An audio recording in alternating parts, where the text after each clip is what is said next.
what's the best gym for me? So the acronym is type, like what's your type? So T stands for time, Y stands for your personality, and then P stands for your profession, and then E is experiences. Does your personality match the type of gym that you're choosing? Once they match, then it could work. If it doesn't match, and then you're just this was my choice, I'm going to do this, this is where you get the 33% that are paying for something and not using it. Got to make sure we match who you are and what you'll stick with what you actually end up choosing. I can't find the right gym because they neglected to even understand who they are in the first place. You're going to give me a type of person. I'm going to give you my suggestion. Okay. And then I'm going to give you a type of person. And then you give me a suggestion. The kind of like that prototype, family person. They're an entrepreneur. They're super busy. They're not consistent with their training, and they're just looking to kind of like finally say, this is it, I'm going to get in shape. So I would steer them into two particular options. One would be small. There are large gyms, there are small gyms, and then there are medium gyms. But which gym is going to be the best for me if I want to lose weight? Today, one of my coaches, Keith, and I are going to go over the pros and cons of these different types of gyms in hopes that you can find the best place for you. And before we really dive in, I want to be really completely transparent. Keith and I operate in a small group training gym. So we do both classes and we also do personal training. So right off the bat, I want to make sure you guys understand that. But while we do operate kind of in this area of gyms, we honestly think we might not be the best one for you. And the whole purpose of today's conversation is to really identify where you're going to thrive, whether it's with us or it's going to be with someone else. Regardless of the fact, I think you're going to find some value in this conversation. Keith, welcome back, man. Yeah, I'm glad to be back. Yeah. I feel like it was fit to bring you in because the programming, we talked about programming. Now we're going to be talking about this common questions like, what's the best gym for me? So before we dive into the first question, I want to bring up some statistics because I think it's going to framework why this is such an important topic for me. But there's a few numbers that I want to bring up. So the first one is 333 million. That is the number of people that live in the US. Now, there's probably some of you guys from different countries, but I think it also pertains to different countries as well. It's very similar statistics. So 333 million. So another number is 64 million. That is the number of people that have gym memberships. And the other side is there's at least 33% of those athletes that have gym memberships that never use it, which is really large percent. So I'm like, I want to address those people because maybe they're in the wrong gym. Maybe they need to find the next gym, right? So that's going to work for them.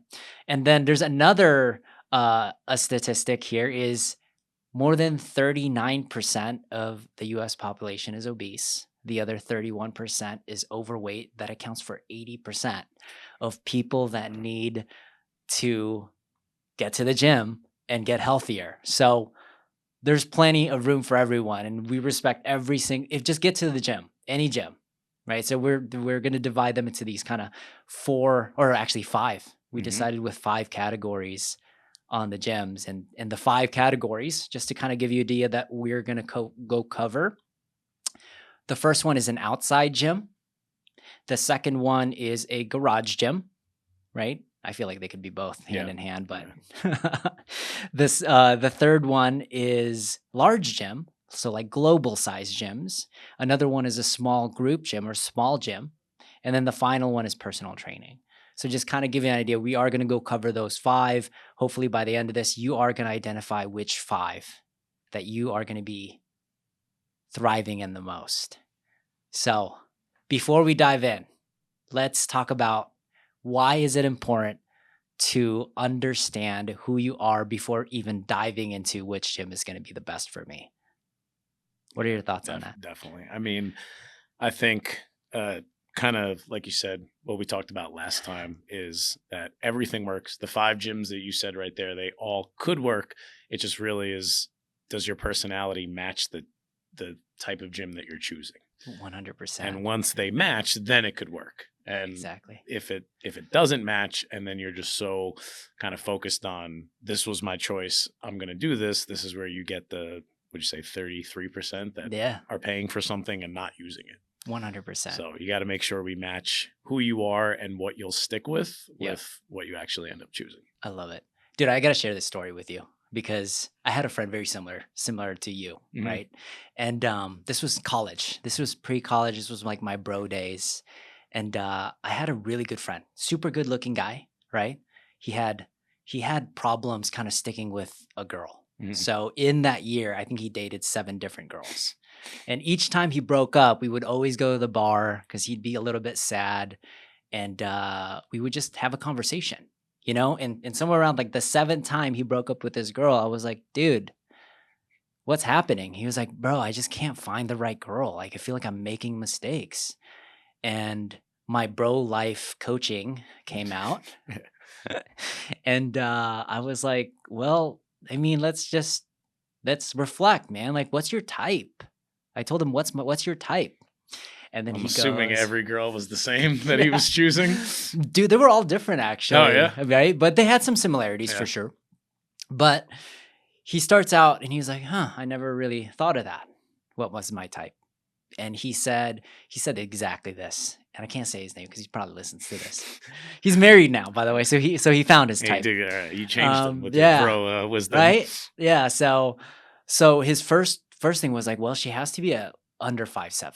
She has to be like maybe even 5'6" or under. I was like, cool, perfect. What else? Well, she has to either have like brown eyes or green eyes. Right. And then I was like, cool. And she has to be nice. And then I grabbed my phone and I'm texting. And I was like, oh, dude, I got the right person for you right now. And he's like, what are you doing? Who? He was like, well, my grandma's 5. She's 5'6".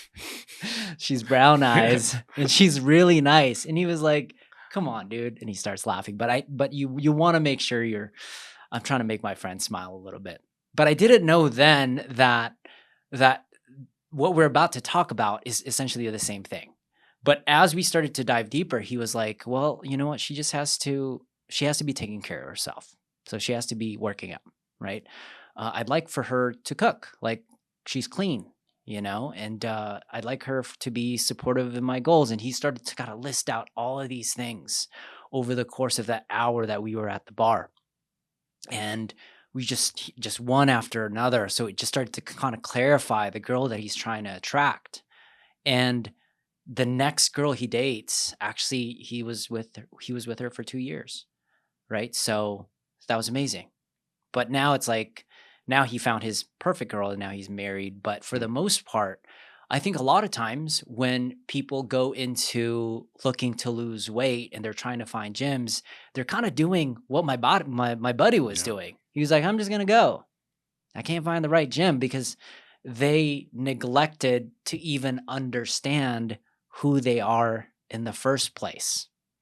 And we were just sharing earlier, it's like, I like acronyms. Mhm. I'm a huge fan of sharing information and then using that information that you could apply quickly. And the acronym is TYPE. And we're going to go over the details and we can kind of share back and forth kind of why each piece is so important. So the acronym is TYPE. Like, what's your type? So T stands for time. Y stands for your personality. What is the next one? E, right? Oh, no, wait. TYP. And then P stands for your profession. And then E is experiences.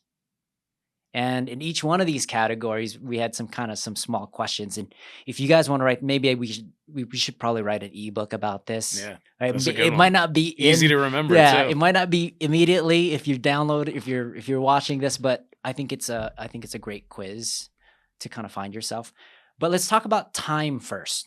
And I listed out 3 different questions, and then you can kind of relay why that's so important piece to this. So time, I had 3 questions. 1, what is your time budget?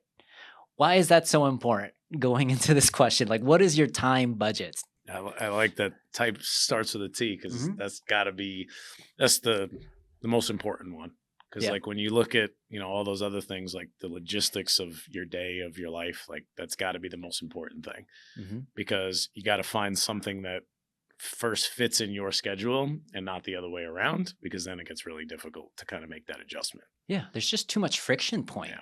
right? If you have a lot of time in your spare, like sure, like that's great. Maybe we Hmm. can do something crazy here where we can find a gym that's essentially open any time out of the day, and you can spend a lot more time training, right? So And that's not always the best option. yeah, Because I think a yeah, lot of people are always like, I wish I had more time to hmm do this, where you don't need all that. It's great. Like you said, you can yeah, do something crazy with it if you have right. that time, but you don't need it. Yeah.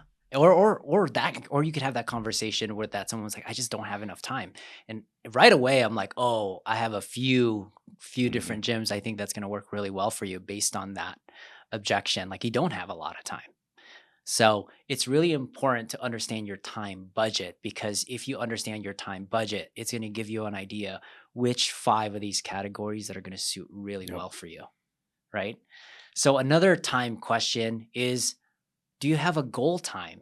So if you have a weight loss goal, I want to lose 10 pounds in a month. I want to use, or 3 months, or I want to lose 100 pounds in a year, or I don't have a time frame. I think those are really important as well, Hmm. right? Well, why is that such an important piece for you? Like, what's your time goal and how would it affect the choosing of gyms for you? Yeah, that almost sounds similar to your buddy, not just finding random girls and seeing what happens. Because Yeah. I think that kind of sounds like I want to lose weight and not having that goal, that timeline, and Hmm. then you're just choosing random things instead of, like we talked about last time, like actually like formulating that plan. Hmm. Um, because once you have that goal and you have that end date, then you could see what kind of style or gym option you choose kind of fits along that timeline. 100%. I love that. Okay, so the last time question. Mhm. What is my time preference? And what I mean by this is, do I like, I can only work out at 5 a.m. Yeah. or I want to work out only in the mornings, or I only want to work out in the evenings, or maybe you're a graveyard person who's like, I can't work out in any of those times. Like, I need something where I can work out at 1 p.m., Mhm. right? So, or 1 a.m. So, like, what is your time preference? Where are you going to be the most optimal to create a habit? Because one of the big things that I see a lot of times where people make mistakes is they just all over the board and they're trying to work out in the Yep. morning sometimes, they're trying to work out at night sometimes, and then they find themselves not it's not sustainable. You can't create this like cadence with it, which is I think is a huge thing to address right off the bat. Yeah. Yeah. And I think a lot of people go into it that way. I was just saying that I kind of struggle with that too, of I'm gonna work out when I get the chance and I'm gonna fit it into my day. And It doesn't work. it's never gonna work like that. Yeah. It might, like you said, it might for a while, but just Yeah. not sustainable, because then you'll have that day where you don't plan it, you don't get the Mhm. workout in, then 2 days go by, then three, and then it's a week, Yeah. and then all of a sudden you're out of your routine, Yeah. and then you're back where you started. There might be some special unicorns out there, Yeah, but definitely. most people, at least the ones that we work with, are very rhythmic. Hmm. At least for me, if I don't get it under 12, like under noon, my chances of working out in the evening go down to like less than 20%. Hmm. So I almost have to, I know if I don't get it in the AM, somehow one, it's less chances. And then in those chances, I have to spend so much willpower and energy to do it that it's not enjoying anymore Yeah, for me. and then you end up hating it, I ended up and then that hating it. gives you even more of a chance to not do it the next day. So Yeah, exactly. So those are the three time questions, right? So it's what's your time budget? What's your time preference? And then do you have a goal time to achieve your goals? Those are going to be really important. I think guys, if you want to write these down, you can write those questions down. So let's go into the next letter, which is Y. I didn't have an actual word for it, so it's your it's personality. good though. It's good. So your personality is, I think one of the things is, I like to ask people, are you an introvert or are you an extrovert or are you kind of a hybrid? I think that's really important to know going into choosing a gym. Why would that be a good question to ask, whether you're an introvert or an extrovert? Yeah, I think that's huge, because for people like me and you who've been doing this for a long time, Mhm. I think sometimes we don't realize that, like, the gym is a scary place It for a is. lot of people, Yeah. especially if it's a group class. And almost like sometimes when the groups are too friendly, it's Yeah. even more scary. Like you walk in and everyone's trying to introduce themselves to Yeah. you. And if you're an introvert, like This is first great. you're in a place that is kind of scary to you to begin with, and now you have to talk to all these people. Yeah. It could be really scary. Yeah. And then on the flip side of that, we'll get into the pros and cons, but like the Globo gym where everyone just has headphones in and they don't speak, and Yeah. then like Yeah. you're just bored and it feels weird and you kind of want to talk to people, Yeah. but everyone's just kind of in their zone. Like that's another thing that could Yeah. really have to know yourself before you get into that. Yeah. And I think fitness is really hard going into it. Hmm. Weight loss can be really hard. Why make it even harder? If you're an introvert and then you're trying to go into an extrovert type of environment, you're just adding another adversity layer you have to Right. overcome. Unless that is the plan. Yeah. Yeah. So, Yeah. Yeah. because I've almost not extrovert, introvert battle, but I've been in a situation where I moved to a new place and didn't, I didn't know anyone. It's like, all right, I'm gonna join the CrossFit down the street because I Right. know those people are really nice and they like working out, and so do I. So you can Exactly. go to a place to meet people, Hmm. or you can. I'm very introverted. I'm gonna Yeah. go join this group fitness class to try and break out of my shell. If that's the plan, like at the Right. beginning, if that's the plan, that's great. But if it happens unexpected, it could get uncomfortable. 100%. And then there's the other scenario where you're an extrovert. You thrive Hmm. in massive group environments, but then you're like, I'm gonna do a garage gym. Yeah. I was like, oh man, you're gonna hate it. Yep. You're gonna end up hating that because you energize around people. So it's really important to understand if you're an introvert, extrovert, or a hybrid. I tend to be a hybrid for Same. me. Like I like to be alone, but I also like to be in like semi-small groups. I don't like really large groups. Freaks me out. Like my adrenaline gets too high. I feel like I'm competing at that level, Hmm. and it just puts me in this like state of anxiety. Even though I perform really well, and again, we'll talk about kind of the the con Yeah. to small group and that, but finding where you are in that spectrum is super important. So write that down. Are you an introvert, extro, or are you somewhere in between both? Like that's really important. Another part that you can ask yourself, we were talking about this, and I think people are at least nerdy enough. If you're nerdy, this is a perfect show for you to watch, right? Are you more of a warrior? Are you more of a healer, or are you more of a wizard? And what I mean by that is, in terms of a healer, are you like calm and you want peace? Probably not the loudest music and weights banging everywhere, right? Are you a healer? The next one is like, are you a warrior? Like loud music, you want to sweat, you want to lift heavy weight. The music has to be a little bit different too. Like, what does that look like for you? Or are you someone that just wants to learn something and then experiment on your own and explore it and learn and then do it all over again? And just where are you at in that spectrum?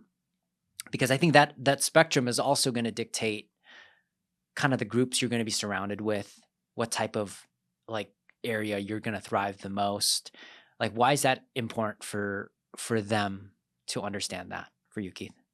Yeah, because it's almost like the introvert extrovert, where Mhm. if you're that healer, you don't want to go into a loud, dirty gym. People are screaming and PRing, They're and slapping each other in the back of the yeah, neck. again, like that's just whether it's intimidating or not. Like it's just that's not really your style, and Right. then it kind of makes you feel a little uncomfortable when like Yeah. everyone else is doing that around you. And then in the same thing, the person who loves to scream and lift, like just picturing them in Grunts. a yoga class, like this is funny just to think that way. Yeah.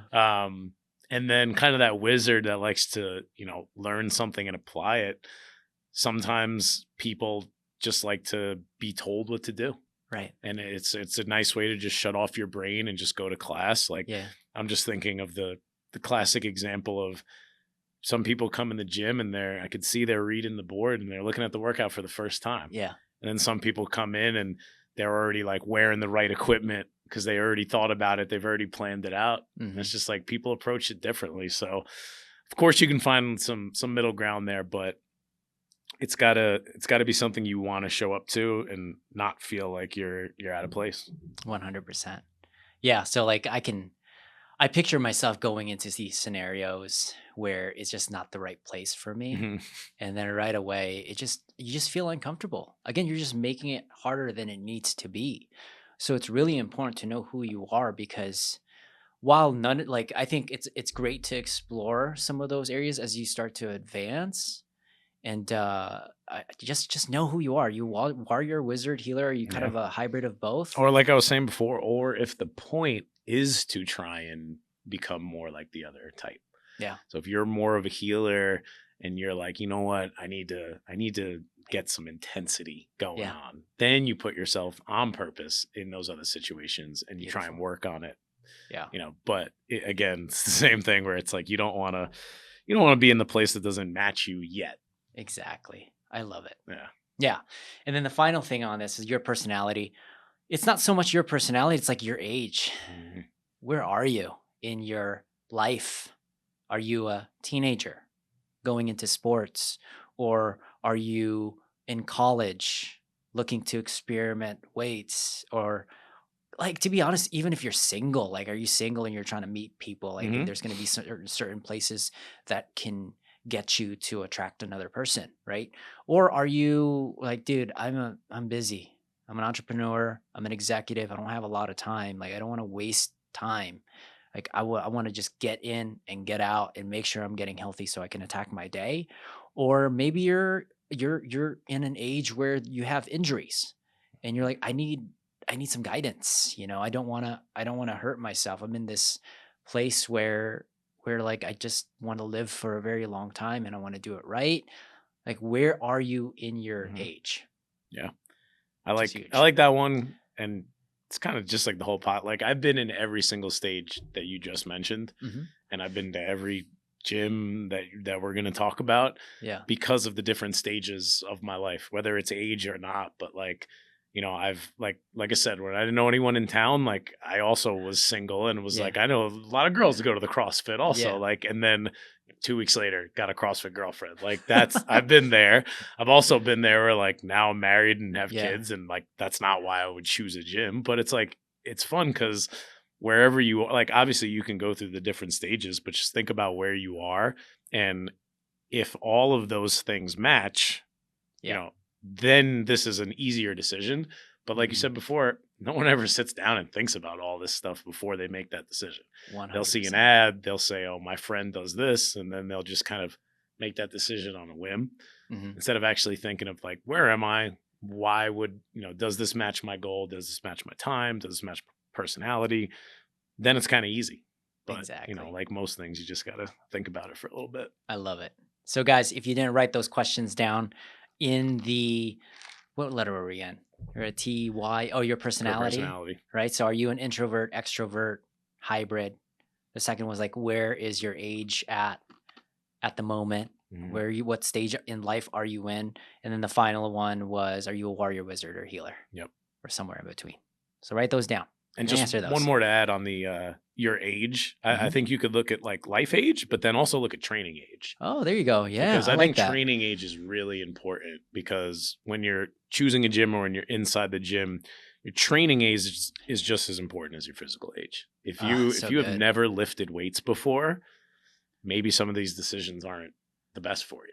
I Exactly. just Yeah. picture a person that's never lifted before and now they're lifting alone in their garage, terrible form. Ah, so So good. it's like, and then Yeah.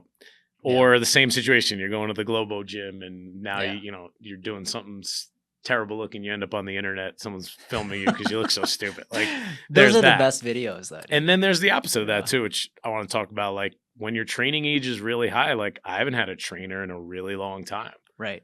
But just, I mean, I'd always love one or want one, but Yeah. I think my training age is enough where I can do stuff on my own. Yeah. So I think and then of course that training age has got to match your physical age, That's so because good. just because my training age is old, so is my actual age. So Yeah. I got to just make sure I'm not doing all that crazy stuff that I Yeah. want to do, and then Yeah. get banged up.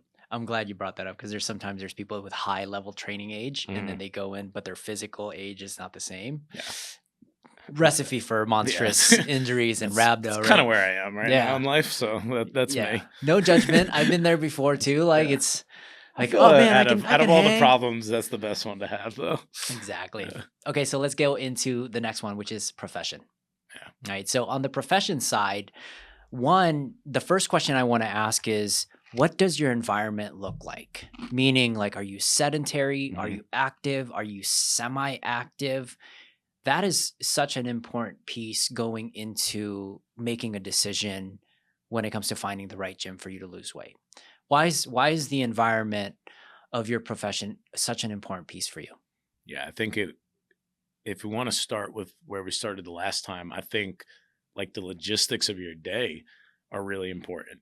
Mhm. And I got some experience there because, for 10 years I was a teacher. Mhm. And for 10 years I worked out at 4:30 every single day Right. because I had to be at school at like 6:50, so I didn't want to be working out at 4, like, and then my weekends were super free to do activity. Right. But that's because it was very structured. Yeah. Again, we talk about like the entrepreneur that like they have no structure. One day could be a 14-hour day, the next day might be a couple hours of work. So you got to make sure you're kind of planning it better. The Yeah. structure of like the teaching job was, it was already kind of laid out for me, so it was very easy to pick the times. Yeah. Now, I had some teaching jobs that were in like some rough schools where I had to be like on my feet getting like 20,000 steps a day. Yeah. And then I've been to some really like calm schools where you can, if you wanted to, you could sit down all day. Exactly. And those are the same profession, but two completely different jobs. One, Exactly. I didn't really need to do any sort of extra cardio because I was Mm. moving all day long. The other one, it was like, man, I feel like I've been sitting down all day. I'm going to go do some extra movement or something like that. Yeah. So same thing with any job, like, the construction worker who's lifting and moving for 8 hours a day versus the guy at the Yeah. desk that's hunched over and sitting down and his Yeah. Apple Watch keeps saying stand up, stand up. Like those are two completely different, Yeah. paths that you gotta go down. Yeah, like what? Yeah, exactly. Just, I mean, if you were already in this environment where it's extremely uncomfortable, especially in Vegas, if you're a construction Oh my worker, God. yeah, it doesn't like cancel you I out don't as think you being I don't think they fit. need a gym. I think they need something It's really different, yeah. right? They need something that's more relaxing, Yeah, something they that's need going to to bring do the their, yoga class that's what because I'm saying, yeah. right? Like, where are you? What does your body need? Like, that's really important to know because, again, you're going to make it harder than it needs to be. Sometimes, sometimes there's athletes that need stress Mhm. for them to lose weight, and then there's some athletes that need anti-stress Yep. type facilities and gyms to make sure that they're losing weight. Yeah, So, so the guy doing, 8 hours of construction in 100-degree heat, maybe he doesn't need to go to a gym with blasting music and yeah, just PR, try and PR every day. right. Maybe he needs something in the middle or the yoga class. Yeah. So that's a great point there because that kind of reflects the style, whether it's your personality or not. It Mhm. might be what you need because Exactly. if you're that guy person that's just pushing all day long and then you're pushing in your workout, that Yeah, sounds like there's not going to be a chance for consistency there either. exactly. Okay, so I love that one. The next question on this category is, who are you what types of people are you surrounded with? If you're working in IT, Mm-hmm. right? It's just you. You're cooped up and you're lonely the whole time. Like there's going to be like, do you want to stay lonely or do you want to be like, I just feel like I need to go meet people? A major 8 hours out of my day is by myself looking at numbers and computers. Or are you a person that spends a majority of your day with hundreds and hundreds and Mm-hmm. hundreds of people? Maybe you're a server and you see hundreds and hundreds. I was like, dude, I need to like chill out. I see a lot of people already. I need something that's more personal. I need something that's more smaller. So like, I think there's a balance of a yin and yang when it comes to creating the perfect gym for you. Because at least for me, like I deal with a lot of people. Sometimes the most healing exercises are when I'm by myself. Mm. And I just find the most successful, at least for me, like I always look at, I was like, okay, like the best personal training clients for me are often ones that deal with a lot of people already. And then the ones that are not dealing with a lot of people, they tend to thrive in these bigger group Yeah. environments. Wow. So Yeah, I that's didn't even just the think about routine. that one. Yeah. Yeah, it's like he's just tired all day long of talking to people. Maybe Hmm. you just want to put your headphones in and do something by yourself. Yeah. And then, the other way, yeah, I didn't think about that. It's a really good point where, and then kind of all day, like say if you go to work and then you work out, you kind of look forward to it. Hmm. Like you're so bored at your cubicle, like I can't wait to go to class because these people are nice and they're fun. I get to Yeah. have fun later. Or you're just like, man, I can't wait to just like hit the gym and zone out, or get with my Exactly. personal trainer who's just one person that I have to talk to, Exactly. and he's there for me and not the other way around. So Yeah. yeah, that's another Yeah, one. the best time that I started to understand that I needed some people, I wasn't completely Hmm. an introvert, was during COVID. I was Yeah. started just to talk. I started talking to my gardener just randomly. He was full Hispanic. So literally I was speaking to him like this and he was just like This guy's bored. yeah, I was like it was Jose. His name was Jose Yeah. too, and he was like, "See, yeah." He was just. I was having a full conversation. My wife was like, "Oh, that's when I knew my Yeah. husband was going through something special." He was really depressed when he started to talking to Jose, because Jose has been my gardener for like 10 years at that time, and Yeah. I've never spoke to him, but because I was so cooped up, I needed like social interaction.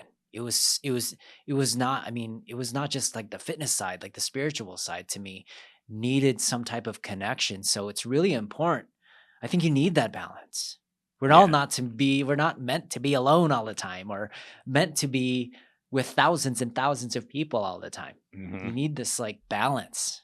Yeah, definitely a balance. Cause it's funny, like I think my COVID was the opposite. Yeah. I was teaching and all day you got to talk. And I don't know what All that these stat kids. is, but it's like you answer like 20,000 questions a day. Oh gosh. COVID Yeah. came around and I was just like sitting at home bored. I was like, this is so Yeah. nice. I was like, this is that I don't have to talk to people all day long. But Yeah. then, I mean, a week goes by and you're like, all Like right, I'm this is going this is kind of nuts. crazy. So if you don't if you don't have that balance, it does get crazy. Yeah. Which is Yeah. actually something I wanted to bring up where I think after we kind of run through that list of pros and cons is like there's also the option of the balance of more than one Exactly. option. That's next And I level. think Yeah. that's I mean, that's where I am for sure. Yeah. It's funny that I every gym on that list Yeah. I do Yeah. kind of continuously Yeah. to create the balance.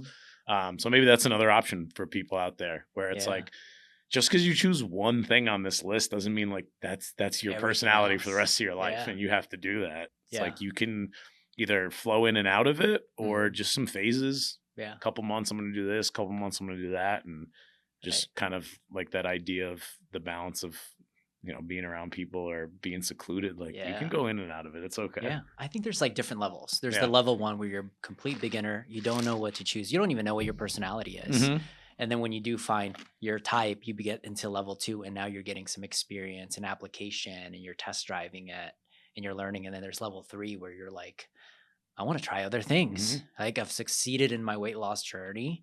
And now I'm like, what is jujitsu? What Hmm. is yoga?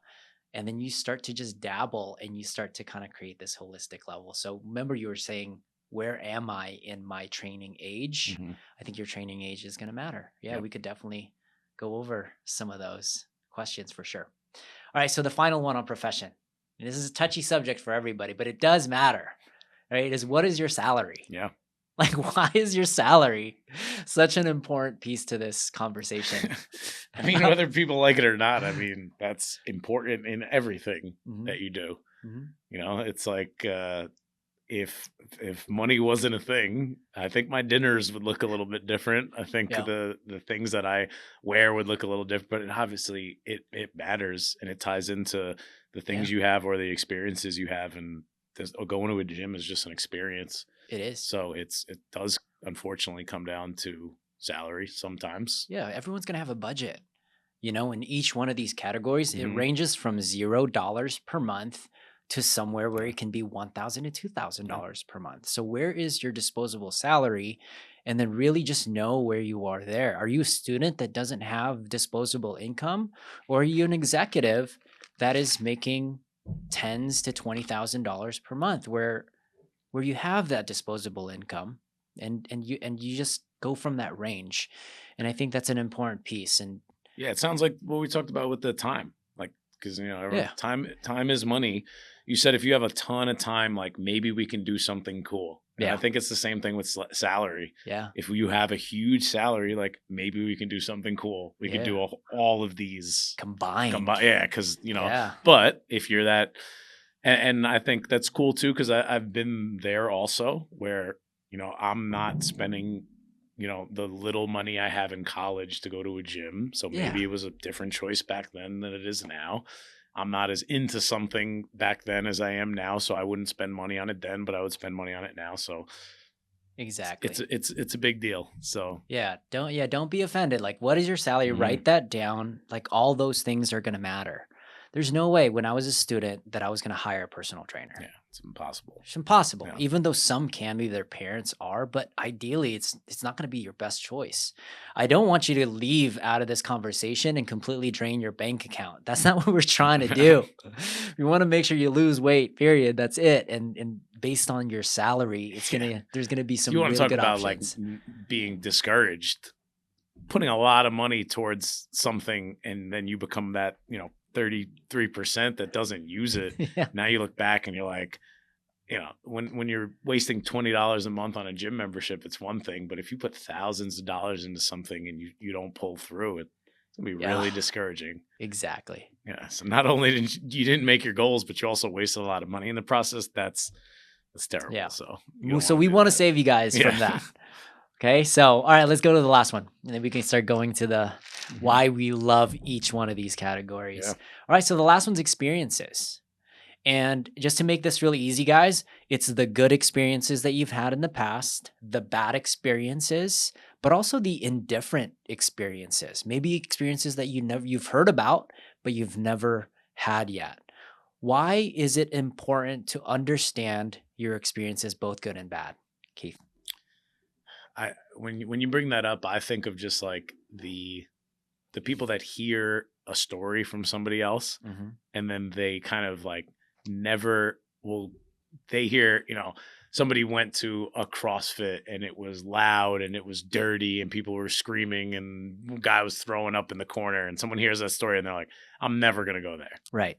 Like you didn't experience it for yourself. It's the indifferent part. Yeah. Or, you got I had a personal trainer one time and I paid him thousands of dollars. He was terrible and he did this and I didn't hit my goals. And then someone's like, all right, I'm not wasting money on a personal trainer because they're terrible. Right. So everyone, I think it's just human nature, but the negative stories stick with us more. Yeah. So once we hear something bad about one of these kind of options that we're talking about, we kind of write it off in our head. Hmm. And that goes with everything too, like diets, workout style, like everything. You Yeah. kind of hear something from someone and you just make that assumption without experiencing it yourself.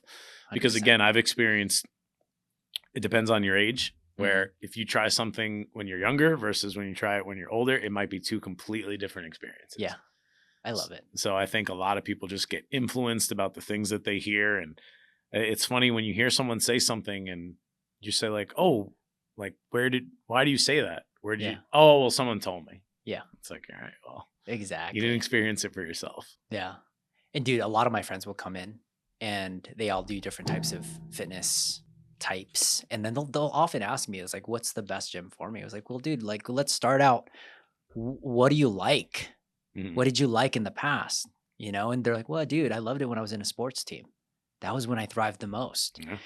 And then inside that sports, like you had different types of conditioning. What part did you like? What part did you hate? And sometimes they're just like, well, I hated cardio, but dude, I did like weightlifting. Yeah. I love that part. Or it could be vice versa. I love the cardio part. I hate weightlifting. Or they're like, I hated all of it, but the team The team was what held me what together. and then then you're just getting closer to your answer right there. Yeah. Like all of these little experiences is hopefully it's shaping you as you're going through these questions. You might already found it. You're like, "Oh my gosh, I think I should be in this. I should try this." Right? All those things are important.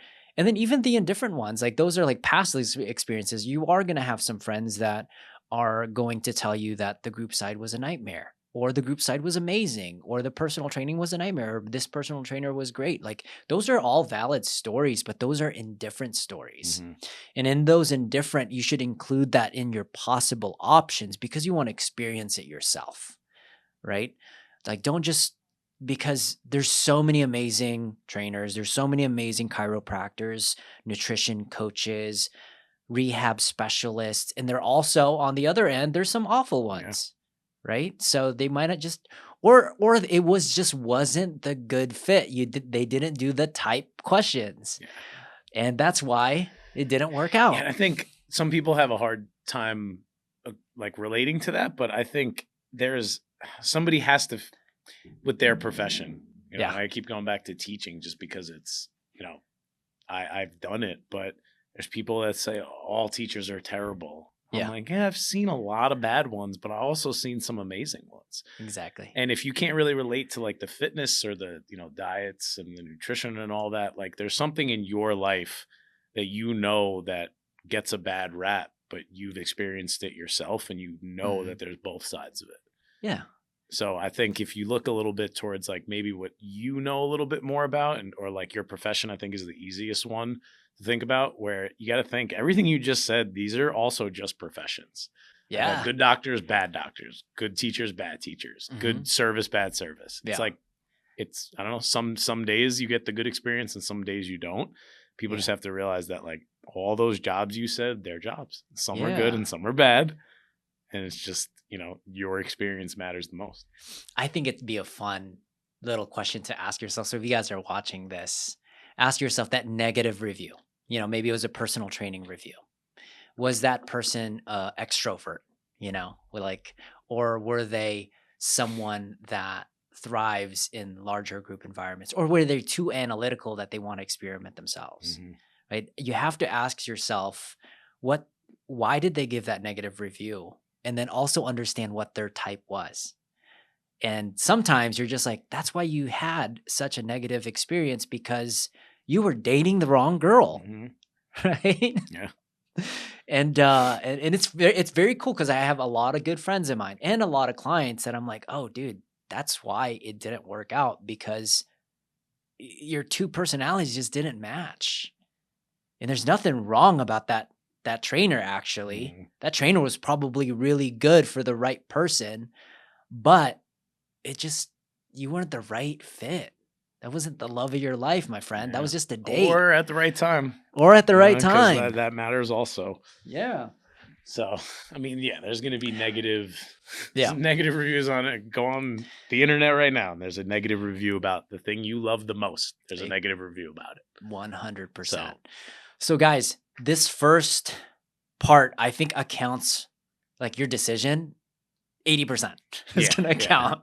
So knowing who you are and what your type is going to account to 80% of your success of losing weight, right? So that is an important thing to address. That's why we wanted to hammer this down on all the questions. Yeah, I think if you're already there right now, like maybe you don't even need to listen to the cons, because you're already there. Yeah. So and you that's can find the out idea. your own cons, I guess. That's the idea. Like I want you guys to get so much understanding of what fits really well that you just make a decision.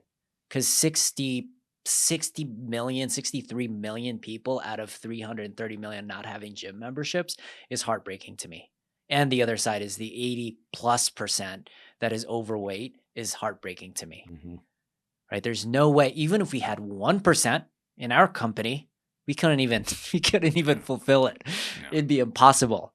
So like, I hope you guys find something that works really, really well for you by the end of this. And dude, the world would look a lot different for sure.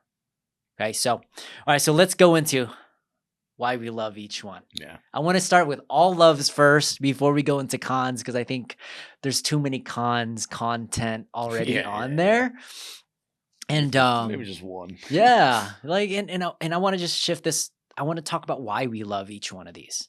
And we'll start out with just the outside, the outside gym. Okay, so you give 1, 2, or 3, and then maybe you can go back and forth of why you love this. Actually, just do one, so we can share one at a time. So what's one reason why you like the outside gym format? when I looked at these, I think this is the hardest explanation, but it just feels good to be outside. Yes, yeah. I mean, it's hard to even explain it, but especially if you're the person that's inside at the cubicle all day Mhm. long, like talk about, like, you just want to get outside. Yeah. It's like, depending on the weather, which is probably Yeah. the only con Yeah. there, is No cons, bro. oh yeah, no cons. Hopping to too much Yeah. content. But yeah, it Yeah. just feels really good to be outside. Like, and Yeah. even if it's just going for a walk, Yeah. like it definitely does something to you where it just, It's makes you, very lifts that kind of weird anxiety, depression that kind of sits from sitting at home too long. And then I think what you were talking about with COVID, like yeah. that's probably what was happening to you. That's what happened to a lot Oh of my gosh, people. yeah. The more you spend time inside, it just starts to weigh down on you. You can't Mhm. really like explain why, but just getting outside changes your whole mood. Dude, movement is medicine. Mm-hmm. Just like I like some of my best in healing times mentally is when I was outside. Mhm. Whether it's walking, rucking, going for a run, or even stretching outside. Yeah. It's been like the most healing moments mentally for me. So that yeah, I agree with you in terms of Yeah, think about, it's and just been not the even best. exercise. The things that everyone loves to do, like go to the beach. You Oh really just yeah. go there and you sit there and you stare at the ocean, Yeah, and it's amazing. it is. Or just like being outdoors. How many people love just like Mhm. the outdoors, boats, just all that. Just like there's Yeah. something about being outside. 100%. Yeah. Let's give what are some examples of outside gym workouts really quick so at least it gives them an idea. I mean, just running, I Running's think is one. is Okay. one of them. Just going for a jog Yep. Okay. throughout your town, throughout your area, just being outside for a jog. Yeah. You can get super. I think people can get really creative with it Mhm. and throw some body weight stuff in there and just like do their primary. Yeah. Push-ups, air squats, Yep. lunges. I'm running through my scenario like biking can be a big Biking. one, Yep. whether it's road biking or mountain biking. You could shoot. You could even rollerblade for an Yeah. hour. Yeah. Like that's fun for Yeah, you, like right? skateboarding, rollerblading. Skateboarding, playing basketball, playing Yeah. soccer, playing football, like all those are outside. Here's why I like outside. It's free. Yeah. And we talked about that range, so Right? So if you don't have a salary, a strong enough salary, here's yeah. here's a great one. It's free Um, 99. You don't need anything. Yeah. Right? So when people are when people have that conversation with me, they're like, "Dude, I don't have enough money to get in good shape." And I'm like, "Dude, go outside. Yeah. You There's have a lot plenty. out there. There's a lot out there." I did a lot of during COVID when Yeah. that lockdown. I was doing pull-ups on tree branches. Dude, exactly. It was Yeah, fun. like, it's free. Yeah, so I like that part because it's free. Mhm. So that's another major one for me why I like it. What else? Why else do you like the outside side? Man, like I said, I can't really explain that like feeling of just like a mood booster. Yeah. But I mean, yeah, just not being cooped up all day because normally your job is going to be indoors and then you're stuck in a gym indoors. And before you know it, the day is gone and you don't even get a chance to go outside. Yeah. It's very healing for you. Yeah.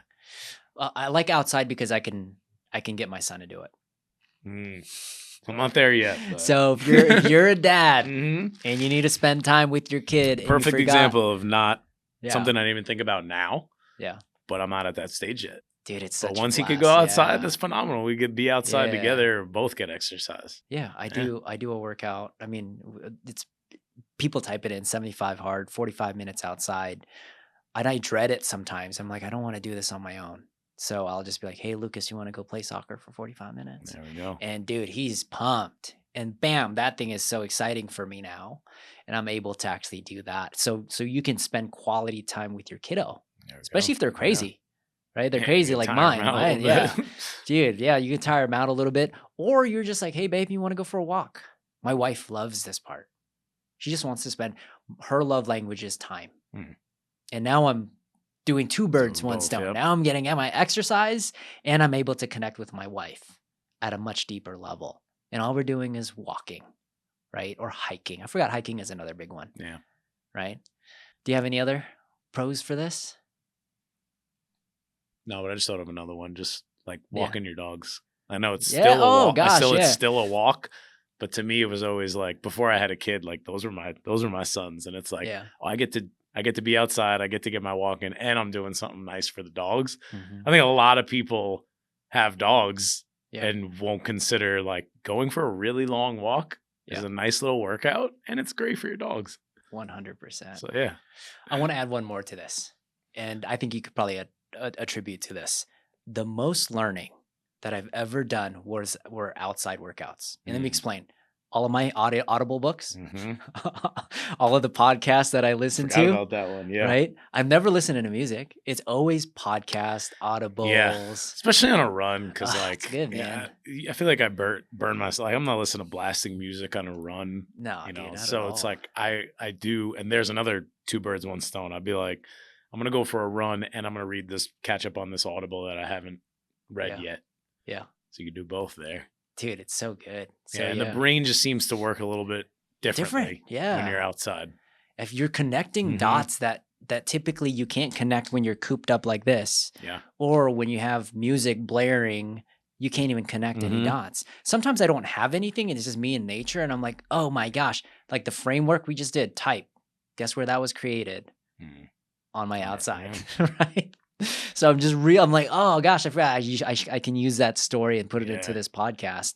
By the way, I So think this is like I don't know, level 3 outside, but yeah. people that go for runs without headphones fascinate me. Oh, dude, I do. I'm not there yet, Oh, but I'm so sure that is a huge, like, being alone with your own thoughts yeah, for really that's meditation. That's really what it is. it really is. Yeah. I have not done that unless my headphones die and I have to push through, but that's a huge one. So I have a practice for this, Mhm. and you might like it.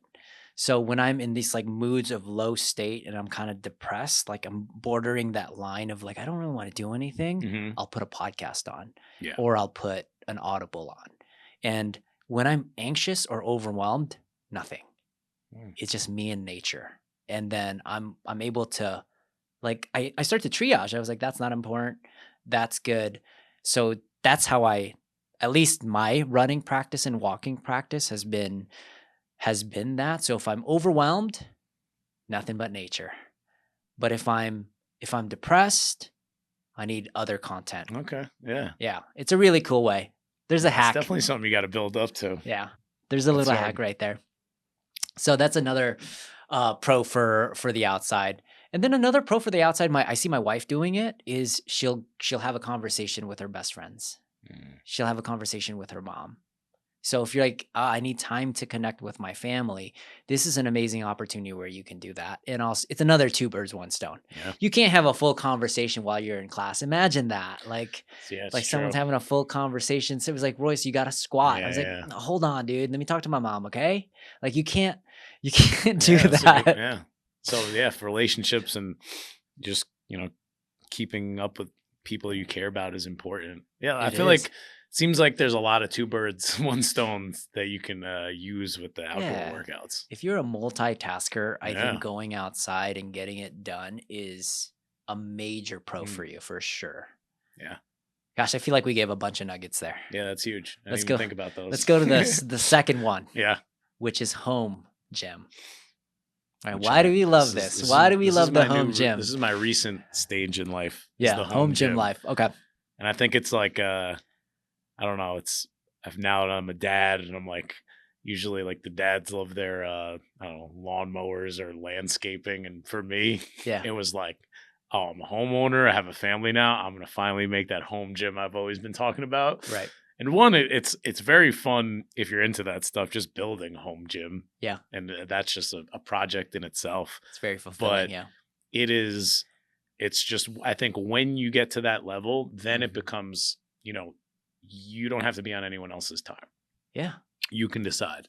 Yeah. It's If- a major time advantage Yeah. for this one. Yep. Okay. And it's especially if you work from home. I mean, geez, that's like, you Yeah. have an hour lunch break. No you excuses. can just walk 3 feet into your garage or Yeah. your room that you work out in and get your workout in. And then there's kind of like no excuses there. Right. You don't have to travel anywhere. You can pick the morning, you could pick the evening, you could break it up into little workouts. It's just like, and then it feels like a really cool, just personal space It in is, your yeah. own home where you get to go into and Mhm. just kind of shut things off from family life, work life, and it's just Yeah. like your own space. I love it. So one of the big ones that you just touched on was convenience. Hmm. And I honestly think that's one of the strengths. There's like, you don't need to travel 20, 30 minutes to go to the gym. You don't need to pick a destination. Like you want to go hike, takes 20, 30, sometimes an hour to find the best Oh hiking yeah. spot. Right. And then another spot is maybe your kid is taking a nap and you're like, oh, I got 20 minutes. Right. I'm going to hit the bike. I'm going to hit that bike hard for 20 minutes. Yep. Right. So that is like a major, I do agree with the time convenience. Another one that I really like is you can put your own music. Right. Yeah, you could dress Yeah. that thing up however you like, Yeah. and Yeah. like I said, it just becomes like a little personal reflection of yourself, It is. what you Yeah. like to do. It's like you could probably go into different home gyms, around here and figure out someone's personality just based on what their gym looks like. Exactly. So Yeah. yeah, that's a cool part of it. Yeah. Personalization is huge. Yeah. You can listen to hard rock. Like there's some gyms that only play hard rock. And then there's some gyms that only play rock, like Hmm. EDM, and that might drive you crazy. Or you maybe you just want to put a podcast on. Like you Yeah. don't like music. Like I don't like any music. I just want podcasts. And I think you can also kind of relay this into some reflection time. If you're in this depressed level, you can put some learning involved, or maybe you just need to process things in your head and you put no music. So it's completely up to you. What you listen to is such a advantage when you are in this home garage feel. Hmm. And it could be just a way to like share that experience with somebody else. Invite a friend over. See, there's Somebody a come. relationship. I get Two this birds, one weird stone. like feeling of like check out my garage gym when someone Yeah. comes over, like, and then it becomes obviously really personal. You don't have to do like a whole class or anything like that, Yeah. but you could still have someone that you work out with, someone that's Yeah. accountable. If it's somebody at home, that's fine. But if it's friends that want to come over Yeah. and work out, you could also kind of utilize it however you want because it's yours. It is, yeah. During COVID, there was this one neighbor that had like 3 or 4 people, and it was all their neighbor. I was like, bro, where'd my invite go? Damn, they didn't invite you. Right? Yeah. So They it's want because you showing them up. it's because I'm always just have my headphones on and I'm Yeah. doing Murph outside, right? But it was just, I think that is another major advantage. Yeah. You could bring your community in, Hmm. especially if your other friend, like just right across. I always see this, they're right across, like, what are you doing? He's like, just working out. You want to come work out? Boom. You build community really, really quickly in your own neighborhood, which is Yeah. a major advantage for sure. Yeah, it's very, very cool. I've Right. been doing a lot of the guys I do jujitsu with don't really strength train much, Mhm. so I just invite them over sometimes, and we work Yeah. out in the garage, and just like it's a cool way to kind of have that bonding with other people while you work out, but Yeah. you get to control it. Exactly. Another pro is you can escape, especially if you're a person that spends a majority of your time with thousands or hundreds of people. This is a huge disconnect. So you're like, I just want to be alone. I want to be alone. And this is a great way to really recover like that. If that is a major part of your type, like your Mhm. profession, that doesn't get you to allow to disconnect, I think this is a great way to do it. I got another one to add here too. It could actually be the pro or the con of a group class, but Mm-hmm. and this is training age versus actual age. Like some days I'm beat up and Yeah. I have a workout that I want to do, but I just need extra time. Yeah. I just need a longer, time to rest. Yeah. Maybe stretch a little bit more. Where if I Yeah. was kind of with a trainer or in a class, I'd be kind of pushed and I Yeah. wouldn't be able to kind of choose that time. Exactly. And then I've noticed with kind of my situation lately is like sometimes I'll start a workout and then have to kind of like get on a call or go attend to an emergency on the computer.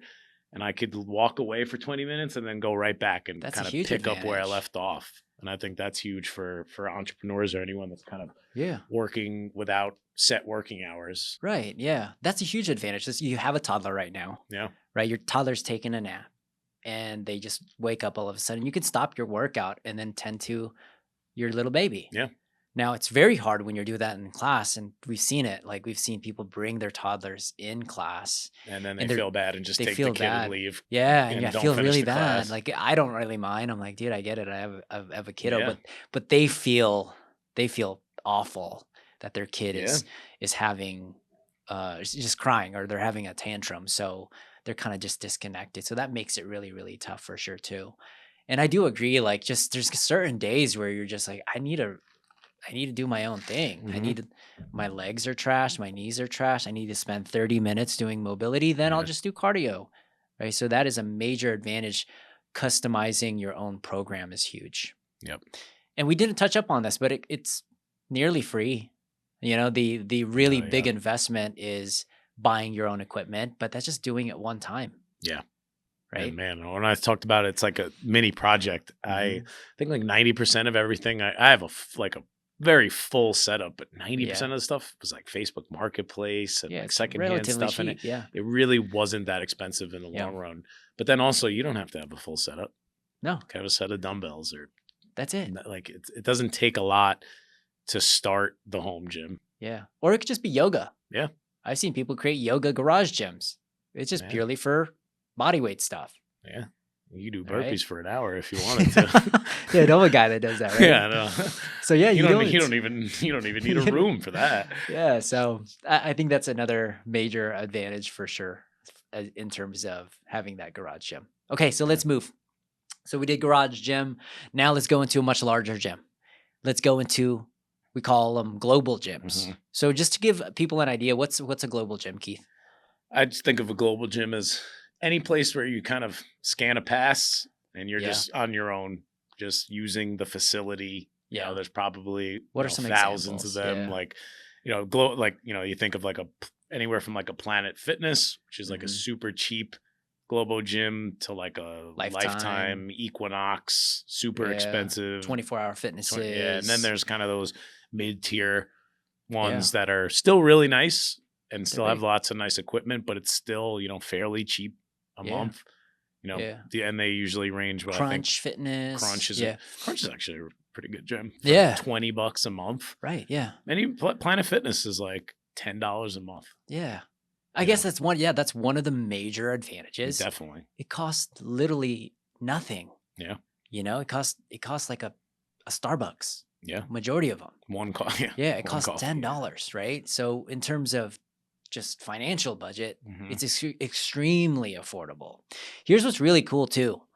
The amenities, bro. Yeah. That's what I was going to talk about. Like you get even from the cheap ones. Yeah. The amenities are phenomenal. Obviously the higher you go up, like I love Lifetime that it's like being in a spa. Yeah. But even, the amenities of a Planet Fitness or one of these 24/7, it's nice. Yeah. I used to, and again, I've done everything and still kind of go in and out, but you can go to that gym before work and shower, and some of them have towel services, and it's very convenient, and you go to work. Like some of them have donuts and pizza. That is on true. Wednesdays. Yeah, that is right. I don't know if that's a pro or a con, but that is So it's a hybrid. It's a hybrid. Yeah. So. Yeah, the amenities are great. They really are, and like a lot of these places are open up. I mean, some of them are 24/7. 24 hours, especially if you're a graveyard, massive advantage. I was going to say that goes back to the profession, but some of these gyms are really, really convenient, and then some of them are on every corner. Exactly, so and you could use every single one. So if you travel a lot, let's just say you do travel in business, you're in LA one day and you're in New York one day. Sometimes you have access to a gym that's exactly the same. Right, so kind of gets rid of those excuses of like, I travel too much, but they're everywhere. Yeah, and here's what's cool. My wife actually used a global gym. Is they have daycare, and it's included. Yep, dude, you can get a workout in. You just check your kiddo in, and a lot of times they have games in there. They have some cool people taking care of your kids, and you can take a class, and then you're out. How awesome of an amenity is that? Yeah, right. So like, I love that. Another one is temperature regulated. Yeah. So if you're in Vegas. Yeah, that outdoor workout is not always great. Yeah, so it's like, I don't know, it's like 69 in there. Yeah. I feel like it's so cool in there. It's the perfect temperature. So if it's too hot outside and you wanna go in and just feel comfortable, amazing amenity. What else? What else is there? Why else is it cool? For me, sometimes and again, I'm talking more about doing more of these than doing a bunch of them at the same time, where sometimes it gives me that I get to kind of just put headphones in, just shut Yeah. off the world, and get to just use like Yeah. a lot of equipment Mhm. that I would never have in my home gym. Right. Yeah. And of course we talked about salaries. It really is everything, your budget. I mean, if I Yeah. had $1 million to make a home gym, I probably wouldn't need to go to a global gym, but like there's going to be machines there and equipment there Yeah. that you don't have access to. So it can Yeah. be fun to go and just try something different. I mean, some of these places have tracks in them. They have Mhm. pools you could swim in. They It's have just like basketball gyms. there's like those amenities also are just like a fun reason to go. It is. There's so much. Like you don't have unlimited budget. Dude, a treadmill's like $3,000. Yeah, and there's It's 1,000 crazy. of them at every one of Yeah. these places. At least the fancier ones. Yeah, And then yeah. talk about the cable machines. Yeah, That could be like 10,000. yeah. Right? You ain't gonna put that in your own garage No, gym. You no. can if you And want. then if also it will sometimes I look at it as like, usually your home garage kind of looks more like a CrossFit style gym, barbells and dumbbells. And sometimes there's a little wear and tear on your joints and you want to go and just kind of use a machine and isolate and just, you don't have that Yeah. opportunity if you don't have the equipment at your house. Exactly. Yeah. So like when we talk about corrective work, Mhm. I think they have a lot of cool things, especially if you know how to correct yourself, right? Or you have a trainer that's whether it's online or personal, they can tell you what parts of the muscle that you need to work on. And you may not have that access into the tree branch outside. You Yeah. might not be able to work rehab on your tricep or your hamstring on a tree branch. Yeah, I think if you're that wizard personality that we talked about, Yeah. where you learn something and then you want to go apply it, Ugh. a global gym is probably the best place to apply it because they probably have more options of equipment and Exactly. things to use than whatever you have at home. Oh, another pro is if you're a bodybuilder, if that is like your thing, aesthetics. I think global gyms are going to be probably one of the best places for you. Like that's the sport you want to thrive in, dude. You need a mirror to look at yourself because that's the whole sport. Again, that's another cool thing. The mirrors are cool. Yeah. Especially if you're really imbalanced and you're just like you're like rounded. Yeah. And you can actually use that mirror as an advantage in terms of just correcting your own posture in your own form. It's not just for looks. People use that just for looks, but dude, I like mirrors sometimes. I'm like, oh my gosh, my left shoulder was off. What was I doing? Just looking at your form while you're doing something too. Yeah. So that's another major pro for me. Like literally they have everything now. Like if you want, another cool thing is they have small group classes in there. Yeah, a lot of those places do. Yeah. They have yoga in there. They have body pump in there. Yeah. Dude, you can dance for an hour and get in good shape for $20. Like Zumba classes in those places. Like there's a lot of options. Yeah. That comes with, even the cheaper ones. It's amazing. So yeah, it really is. Obviously, they get better the more expensive it gets, but it's like it limits a lot of the excuses. It is, yeah. One of the cool things why I love this was where I became a trainer. Oh, right. I made so many mistakes in there, and I was like, I got to fix that now, and it was a breeding ground for me to learn how to cultivate my skill set. So I think if you're a trainer, or you pursue to be a trainer, is a great place to really hone your skills, like individually. That's where I started too. Right? And just really see. And then there's a lot of great trainers in there too. So you could ask questions. Like there's other people in there that's like, you should do it this way. I think it's just an awesome hub spot for. Yeah.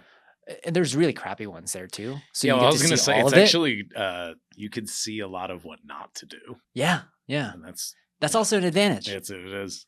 Right. And a disadvantage, but those you see some people kind of trying to do it on their own and you can just look at them and be like, man, like I could fix that. Exactly. Yeah. So you see a lot of what not to do at those places, but yeah, I feel like we're hyping up this global gym side. Yeah, no, everyone's they're like, oh man, it down. I got a lot of cons though. If you want to get into that, we'll get into the cons later. One more thing: if you're single, this is a great place to meet other people, right? Like if someone was to give, if I was to give somebody advice, like where's the best place for me to meet someone? I think the worst is like the bar to me. Yeah. Sure, you get a quick hookup there, right? There's other places like, there's like church, right? There's like little group outings, hikings, But then I think the gym is the next best place because you're meeting people that are really trying to take care of themselves, and You got to be an really introvert changing. at a Globo gym, though. Yeah. Or Yeah. extrovert, sorry, Mm-hmm. to be able to kind of meet someone. At least Exactly. these days, because Yeah. when I think about those places, it's usually headphones in, Headphones in. not talking to each other. Yeah. Some of But them are social butterflies, and you'll know those people, yeah, right? you see those people. Yeah. So if you're an extrovert, Yeah, amazing place. yeah. Amazing place to be in. And try a workout without headphones in. It's Yeah. actually kind of crazy how you actually start to talk to people Right. when you don't have those headphones in. You're not zoned out on your phone or anything like that. Exactly. Yeah. Yeah. Oh, another pro is the music tends to be kind of just mellow Yeah. across the board. It's never like just loud, or it's never just like it's not like just about to put you to sleep. Yeah. It's not a yoga session. Somewhere In the middle between. there. So that can be a pro for sure. Yeah. Okay, let's go into small group. Mm-hmm. Small gyms. These are more small group training facilities. These are going to be like Orange Theory, F45. I guess ours would be in that category too, right? CrossFit gyms, Nevada Fitness. What else is there that are more small kind of gym vibe? Personal training studios, I guess, are most There's some time, right? small group classes. Yeah. I mean, I think if there's been a trend in the past, I would say decade, maybe even two. Mm-hmm. And I really do think like kind of CrossFit kind of started it, where there's so many different options for small group training. Mm-hmm. Because I think a lot of people were drawn to that of just being around other people, having other people kind of push you. The accountability is there too, because if you don't show up to Planet Fitness, no one's going to no text one's you back. going to text you. But Yeah. you stop showing up to the class where you see the same people every day, they're probably going to reach out. Mm-hmm. So it's like there's a lot of accountability there too. Yeah. I think it's also a really good time constraint.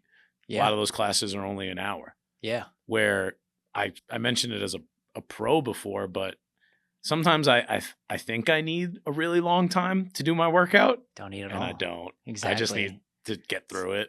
Yeah. And if you're on a hour class and someone's going to kind of move you along, that's probably what most people need, is to be pushed through the workout. Yeah. And then it's just like it's like in and out. Mm-hmm. It's like, of course you could hang out and talk to people, which is probably the biggest pro for me. Mm-hmm. But if you say you don't have time and you can't carve out 1 hour to just get in and get out, it's perfect. Exactly. I love how you brought that up. One of the major pros is if you don't have a lot of time, these environments are essentially created for you because you don't have a lot of time and you want to make sure you're effective. Another big one is if you don't have time to program, right? Programming and thinking and like waiting for machines, like that you just want to, I just want to go in there and I want my time to have a massive return on investment. Yeah. And if you don't have a high training age, if you don't really know what you're doing, so good. Why not just have it all programmed for you and have a coach there that's going to make sure that you're doing things the right way, or just at least guiding you along the path. So it's like, it's almost a way where people can kind of just shut their brain off, just go in there and just listen to what the person says, get a good workout and leave. Yeah. Yeah. And then another major benefit to this is the cost. So let's think about personal training just in general. Like a lot of trainers charge $65. Some can even charge $1,000 an hour, but you might not have that type of budget, but you have the opportunity to go somewhere in between. Like a lot of these small group gyms are $200, or less. Some of them are less, or some of them are kind of in between. But if that's like a part of your life where you're like, I could invest into that for sure, and I value my time more, and I don't have 2 or 3 hours to waste at a gym. Like I want to go in, I want to go out, I want to make sure I'm taken care of. Massive advantage. Yeah. So which is huge. So I also think a lot of these small group training gyms are programs. So if you have a particular goal you want to attack and get to that goal in a shorter amount of time, studios all Yeah. day for me. Mm-hmm. Why is that? Why do you think that is? I think it's kind of all the pros that we just mentioned is probably what people need like more often than not. Yeah. Is they kind of need that push from the other people. They need the guidance from other people. They're not really, even if they go to like a global gym, they're not realizing how much time they're wasting. Mm-hmm. And just like you can be more, it seems like it's just more efficient. And I think It that's is, yeah. probably why just all these gyms, Orange Theory, F45, like all these gyms have gotten so popular because people don't have all day. Yeah. They don't have all day. They just want to get it done. It's very efficient. They know the time it is every single day. It's like it holds people accountable even if they don't even realize it is. It is, yeah. That accountability is huge. Mm-hmm. Another major benefit to this is you are learning from other people Mm-hmm. based on just what you're looking at, right? You're not just doing everything yourself. Especially like an example, if someone gets injured and then that person that got injured is like healing themselves throughout the process and you're actually learning. You're like, Yeah. how did they do that? You're allowed to still work out and Yeah. still, and it's like you're learning this, you're learning at such a massive rate so fast because you're seeing one, the coach is like, oh, they modified that girl. Yeah. Maybe I should modify. Right. So it's like your learning Yeah, you capacity get is inspired so by other high. people. You have like the girl in the back who's like 8 months pregnant. She's still coming to class. She's not doing Mhm. everything she used to, but she's still showing up. And like you see these things along the way. You see the Mhm. 75-year-old guy in the corner getting after it still, and you're just Yeah. like, wow, like there's all these people doing all these things that you kind of didn't think were possible, and then you actually Mhm. get to see it and be a part of it and then make friends with those people. And then Yeah. it's if that, you get into that situation or, your path goes down there, you're like, oh, I saw so and so. They still Yeah. could do it, so I could do it. So you overcome that adversity Yeah. so quickly, Yeah. which makes it really hard if you don't get to see that if you're working out on your own. Mm-hmm. Another cool one is the inspiration side of this, right? You see, it's very common to go in these studios and see someone lose 100 pounds over a year. Yeah. How powerful is it when you can see something in person is entirely different when you hear about it. Yeah, like we talked about with the experience, you have to experience it for yourself. Mm-hmm. And if you actually know someone and get to talk to them about them losing 100 pounds, it's so much different than hearing, oh, yeah, my buddy lost 100 pounds and not really like having that kind of like connection to it. And you're seeing it happen in real Yeah. time. And then you're asking questions too. I think that's a huge piece to this. You're like, how are you doing it? They're sharing you their nuggets. Mm-hmm. I just changed I stopped drinking sodas. Like it could be as simple as that. Or, dude, it sounds crazy, but I'm just doing 10,000 steps. Yeah. It sounds crazy. I'm just scaling my movements. I'm just going by feel. I'm just listening to the coach. I'm not doing anything. It's just time. I think you're Mm-hmm. borrowing these narratives from these athletes is such an advantage, which is huge. I want to give another one. You make some really cool friends throughout this process. Yeah. Friends that probably become more than friends. They become more family. Mm-hmm. And I would arguably say that sometimes they're better than your family sometimes. Yeah. They push you better. Yeah. So both the athletes, but also the coach. Yeah. They talk about you, they invite you to their weddings and so on and so forth. You build this really strong connection. So if you're like an introvert at heart and you're just like, I feel like I'm alone, these small group training gyms are going to be the perfect fit for you for sure. Yeah, that's where the longevity comes in there. Mm-hmm. Because you can be making progress on your own, but if you kind of don't have anyone to connect with or share that progress with, then it kind of fade away. It was really hard to stop showing up to some place where like somebody you've known and you're friends with and they've been to your wedding and like you hang out with them on the weekends. Like, yeah, it's very hard to fall out of that. 100%. So it's like you kind of get trapped, but in a really good way. Yeah. I find the most sustainable changes happen in small groups, training studios, like in our gyms. Okay. And even other people's gyms, I see they're loyal. They've been there for 10 years. Right. So it's like they're there for a reason. And it's not just like the fit. Yeah. And it's really good to meet those people like at the beginning. Yeah. Or like you come to a place and that guy is like, yeah, I remember when this place opened up 10 years ago. And you're like, wow, you're still here. This place must be really cool if you haven't left yet. And then you find out that it's like a job. Yeah. You go to a job and like everyone's been there for years and years. It's obviously a pretty good job. Yeah. You go to a place where, you know, you've been there for like 2 months and you're like the senior person. It's like, there's a lot of turnover here. There must be, this must not be great. Yep. I think people kind of get that, whether they realize it or not. It's cool to see the people that have been there forever. Yeah. And I want to make this sound as unbiased as possible. Yeah. And it actually might sound really biased. I really apologize, guys, but I'll explain why.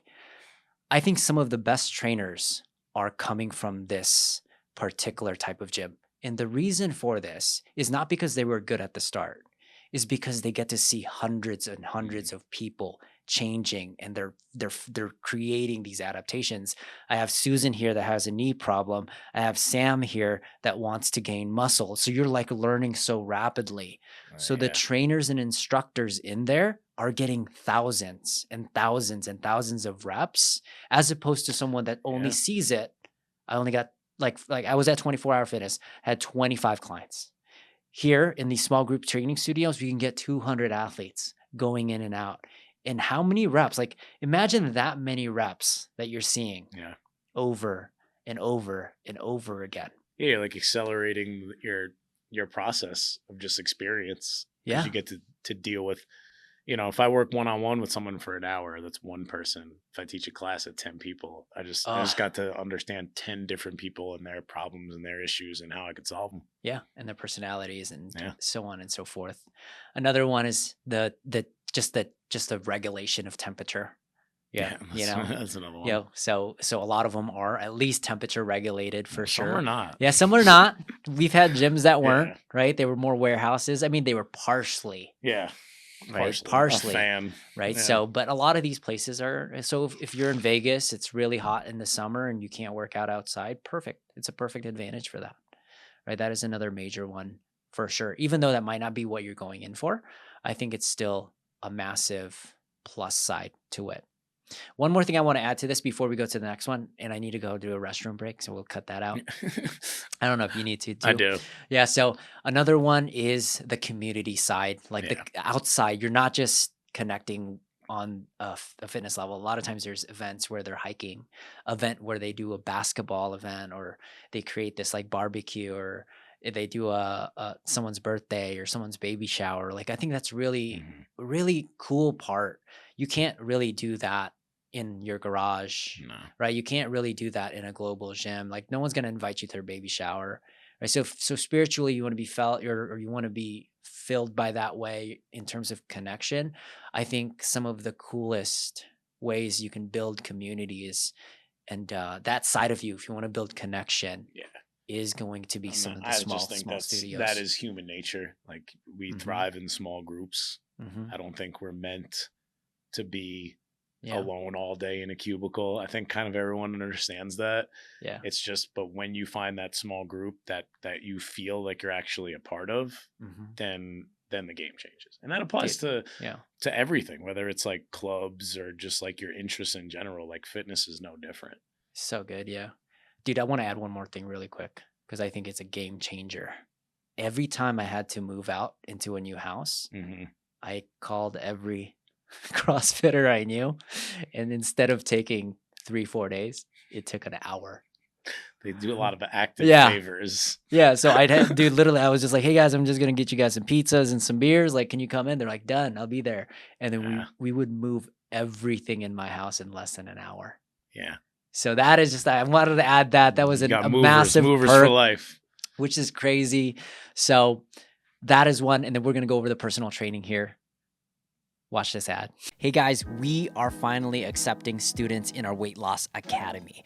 In this program, we are teaching you the skill set, the mindset, the tool sets to be able to not only lose weight over the next 12 weeks, but keep it off for a lifetime. If you find yourself struggling to shed pounds or you're regaining the weight after dieting, this academy is designed for you. Now, click on the show notes below so you can join our wait list and you will be the first to know when our curriculum begins. Now, back to the show. Peace. The final one out of this, which is personal training. And I truly love this. I do love the personal training side for a lot of things. One, I love it because it's personal. And you can do, if you have injuries, if you have specific goals that you're trying to attack the fastest way, I think in terms of speed from where you are to your goal, personal training has typically have been the most effective. And one of the reasons for that is I think you can just customize based on where they are at such a rapid rate. Like, what are some of the other advantages in personal training for you? I think I just kind of just popped in my head is what we talked about is people don't sit and think kind of what their personality types are, or what's going to work for them, or what's their goal. We said people don't actually do that. Yeah. A good personal trainer can do that for you in 10 minutes. Yeah. They talk Just to you have for a 10 minutes, conversation. and they've dealt with, like we said, with the group trainer, they've dealt with so many different people along the way that there really only ends up being like, I don't know how many prototypes. Yeah. There's maybe 5 different prototypes, and talking to someone, they already can bucket them into what they need, whether they know it or not, just because they have so much experience. Right. And I mean, sometimes it doesn't work, but most of the times a trainer does know exactly what you need, whether you know it or not, Yeah. and can hyper accelerate that process. You don't have to spend months figuring out what works for you, what your type is. If somebody has dealt with this so many different times over and over again that they could kind of choose it for you. Exactly. And that's kind of what the whole personal training experience is. Yeah. Is getting rid of all those cons of what we talked about that's going to hold someone back, removing those and just kind of putting them on the right path. Dude, it's huge. Yeah. And a lot, like one of the biggest ones for me, if your training age is very, like you're in the beginning stage of this, you will have probably the most like growth having a trainer at the start. Yeah. It's like, I think I hear it all the time where it's like, you know, not too many people want to learn an instrument and just try and pick up the instrument and try and just play it on their own. But people will do that with the gym. They'll do it with lifting. Now I'm just going to watch this YouTube video and then I'm going to go squat. Yeah. Like most people, I mean, I'm sure there's people out there that can teach themselves how to play the guitar.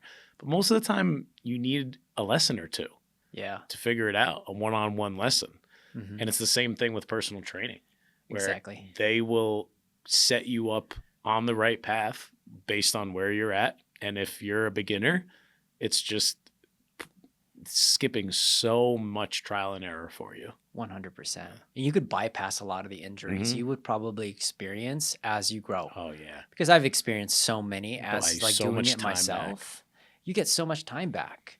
And then sometimes you'll be able to analyze some of those pain points faster. Because in the past I thought every pain was good pain. And not every pain was actually not good pain.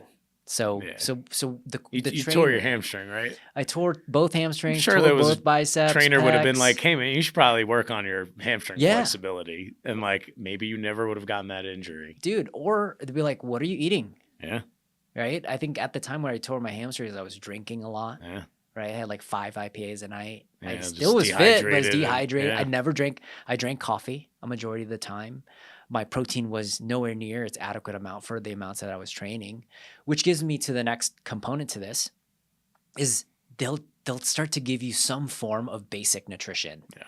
Right? They get you a basic understanding. You start learning this other side of training, which is not just like the form, which is important. That's just a major pro for having a trainer is teaching proper form, but they'll also start to give you the fundamentals of nutrition, which arguably I think is the most important part to really master when you're trying to lose weight.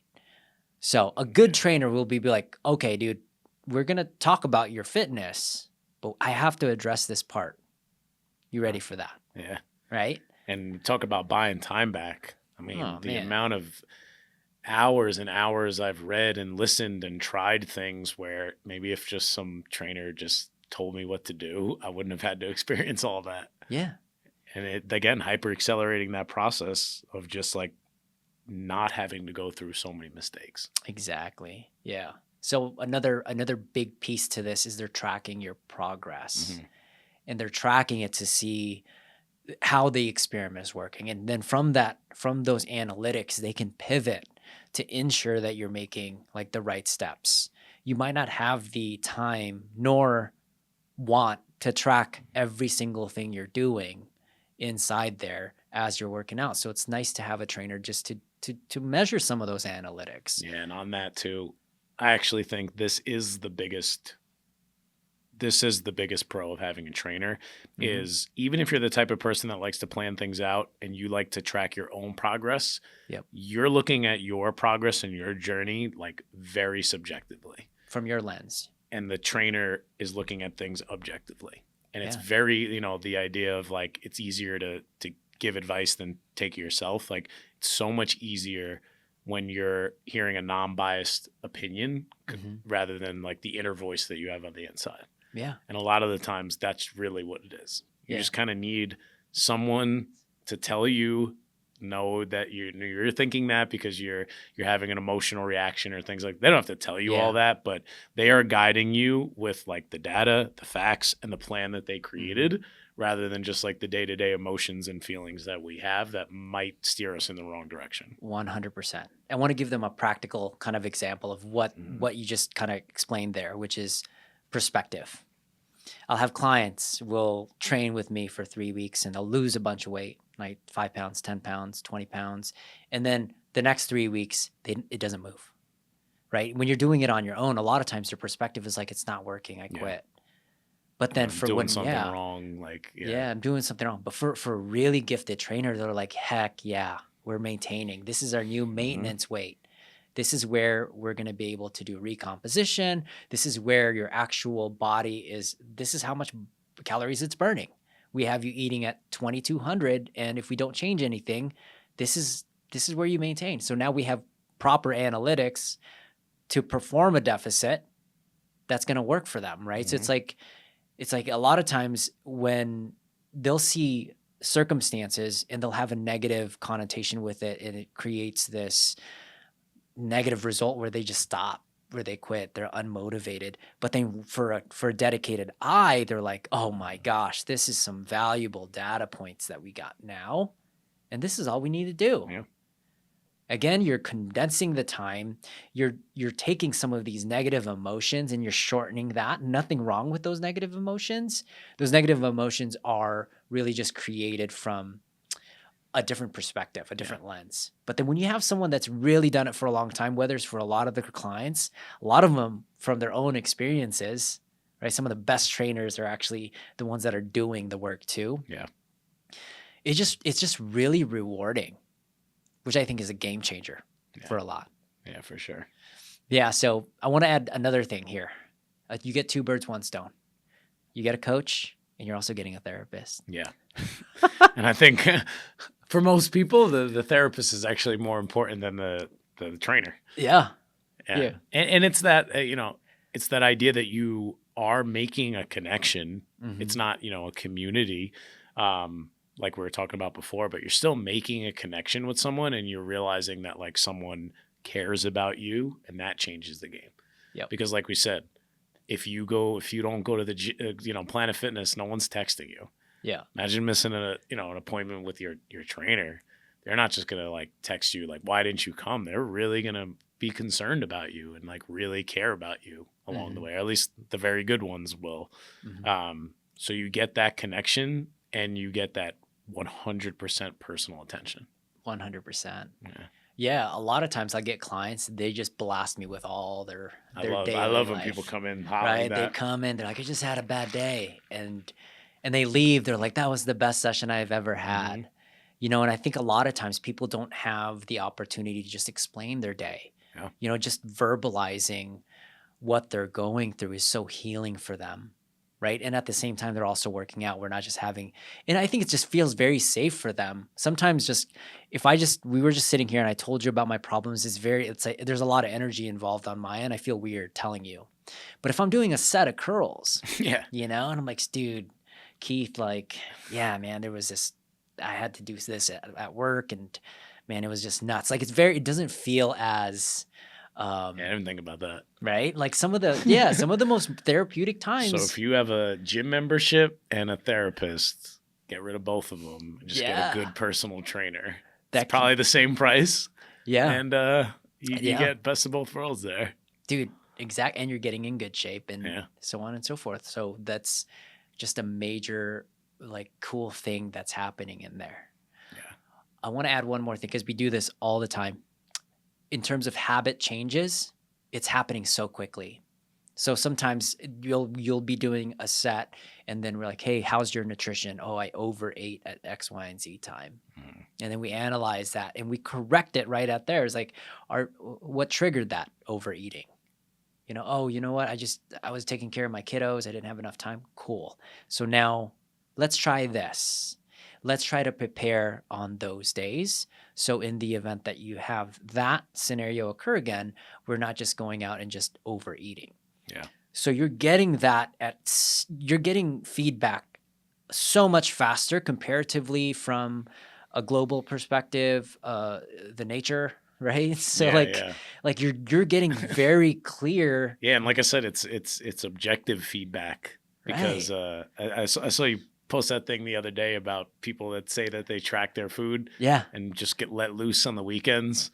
You Mhm. might be creating some experience that's not really there in your head, or some excuse where the Mhm. trainer is going to hear that and they're going to personally be like, well, you're probably not making progress because I hear you're doing this, this, and this. And it's Mhm. a little bit more of like an awakening call, like, oh man, that really is what's happening. And that's where like the therapy Yeah. blends with the nutrition and training. Yeah. Yeah, the post that you were referring to was like on Monday they're eating 1,600, 1,800 calories. On Tuesday, similar. Wednesday, all the way to Friday, very similar. And then on Saturdays, it's like their tracking disappeared, Yeah, it was, oh, my right? phone died on Uh, Saturday. I couldn't track. And then I yeah. don't track on Sundays. I don't track on Sundays because it's family day, Yeah. right? And a good trainer will address those Right. days and be And like, that person might be very convinced I'm really, really on point. yeah, And then the trainer might be like, well, well, let's track it. let's track it. And Yeah. then all of a sudden you're not tracking anything on Saturday and Sunday. What's going on those days? Yeah. And it kind of just like I said, it's like more like eye opening to some things that you Mhm. might, your beliefs are very strong in, but someone has to Yeah. actually hear your experiences and then point it out. Yes. In terms of level of accountability, Mhm. if you want massive levels of accountability, Right. trainers are going to be the best investment for you, Mhm. right? Because they're there. They see you, they have conversation. They're seeing you 3, 4, 5 days a week, and it's just constant touch points. At least for me, I follow up with my clients more than my regular clients, and it's not just like, hey, how's your nutrition going? Sometimes it's just like, hey, have a good trip. Did you need any Right. exercises in your trip? And they're like, yeah, I do. Can I have that? Perfect. So now you have that extra layer of accountability, Yeah, and you right? spend so much time with them too that the advice is not general Mhm. anymore. It's like super specific. For what they need and what they can Yeah, do. like, hey, have fun on your trip. Like, I know you love your ice cream. Like, maybe Yeah. just do it one night to celebrate. Like, it can get so specific that it actually Drives them. drives them, rather than just saying like, hey, don't cheat on your diet. Like that doesn't. Yeah. But once you really know someone, and Oh, and you just drive them, yeah. that's where the biggest changes happen. Yeah. I'll have some female clients and then they're like, I just want to feel confident. And then one of their things is, I want to wear this clothes. It was like, cool, send it to me. Yeah. And I'll use it as a weapon. So when they go out of town and they're having a vacation, I'll just send them the dress. And then they're like, I'm on it. Yeah. Like, I don't even have to say anything. I just send them the dress because I know it's motivating them in some way. And sometimes they need that reminder. And just that little reminder can completely change the direction of their habits and their behaviors and their mindsets over the course of that week. And you're not going to get that when you're in the garage. You're not going to get you're not that going to get in a that from global any gym. of the options. You might get a little bit from a really good small group trainer, but still it's not the 100% attention and detail that you can get with a personal trainer. Exactly. Right. So that's just, there's so many amazing benefits, the accountability side. But the big one is always just going to be like, you have a big goal and you want to accomplish it. They're going to tell you what to do. A good trainer will tell you the honest truth for sure, what you need to do. Like, I want to lose 30 pounds in 6 months. They're going to make it happen. At least the best ones are like, I want to sugarcoat it. This is what it's going to take. Yeah. Right. And they're going to hold you accountable to that. And then they're going to build it. But they'll also do it in a way a lot of times where it's just like, it feels effortless sometimes. A lot of times I feel like it's less work. It seems like it's less work when they're with the trainer as opposed to just doing it on their own. Mm-hmm. A lot of the clients come out and they're like, that was it? I was like, yeah, dude. Yeah. And if you wrote them that workout and said, go do this at home, I don't know if they'd have that same feeling. Yeah. So, I mean, a lot of your clients had major successes. They're like, I didn't know it was this easy. Yeah. We made it easy because it's all of those touch points, interactions, the nutritional changes, the behavioral changes, the type of form they're doing, like whether it's good to load higher or lower. Man, major advantage. Mm-hmm. Okay. Hopefully you guys know why each categories are really good. So now let's go into this con side. I don't want to make it too heavy. I don't want this to be complaining. Destroy them all.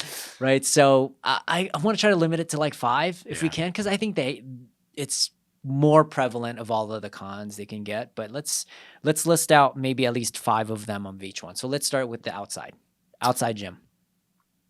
I think there's going to be a bunch that have the same, where unless you're involving your family in the outside workouts, which was a pro, if you're doing it by yourself, it's very hard to stay accountable when it's just you.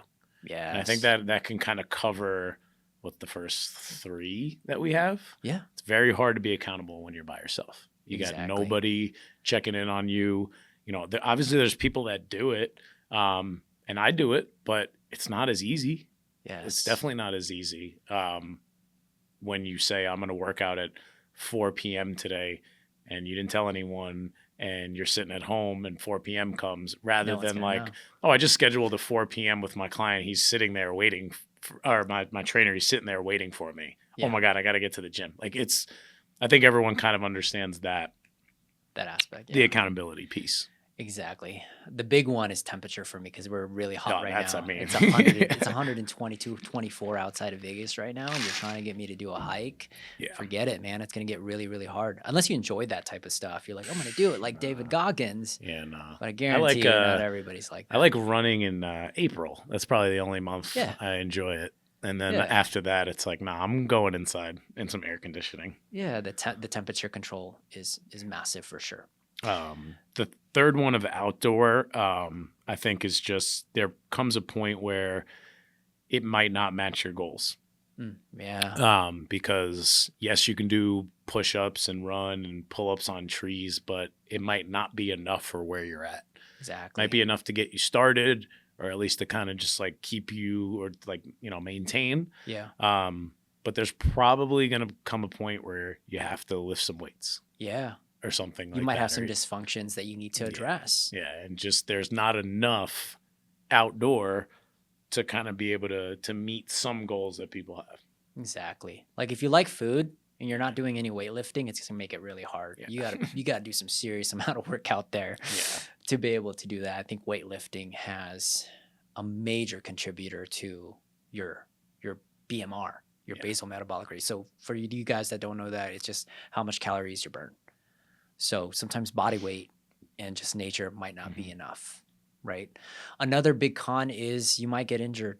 The terrain is not flat.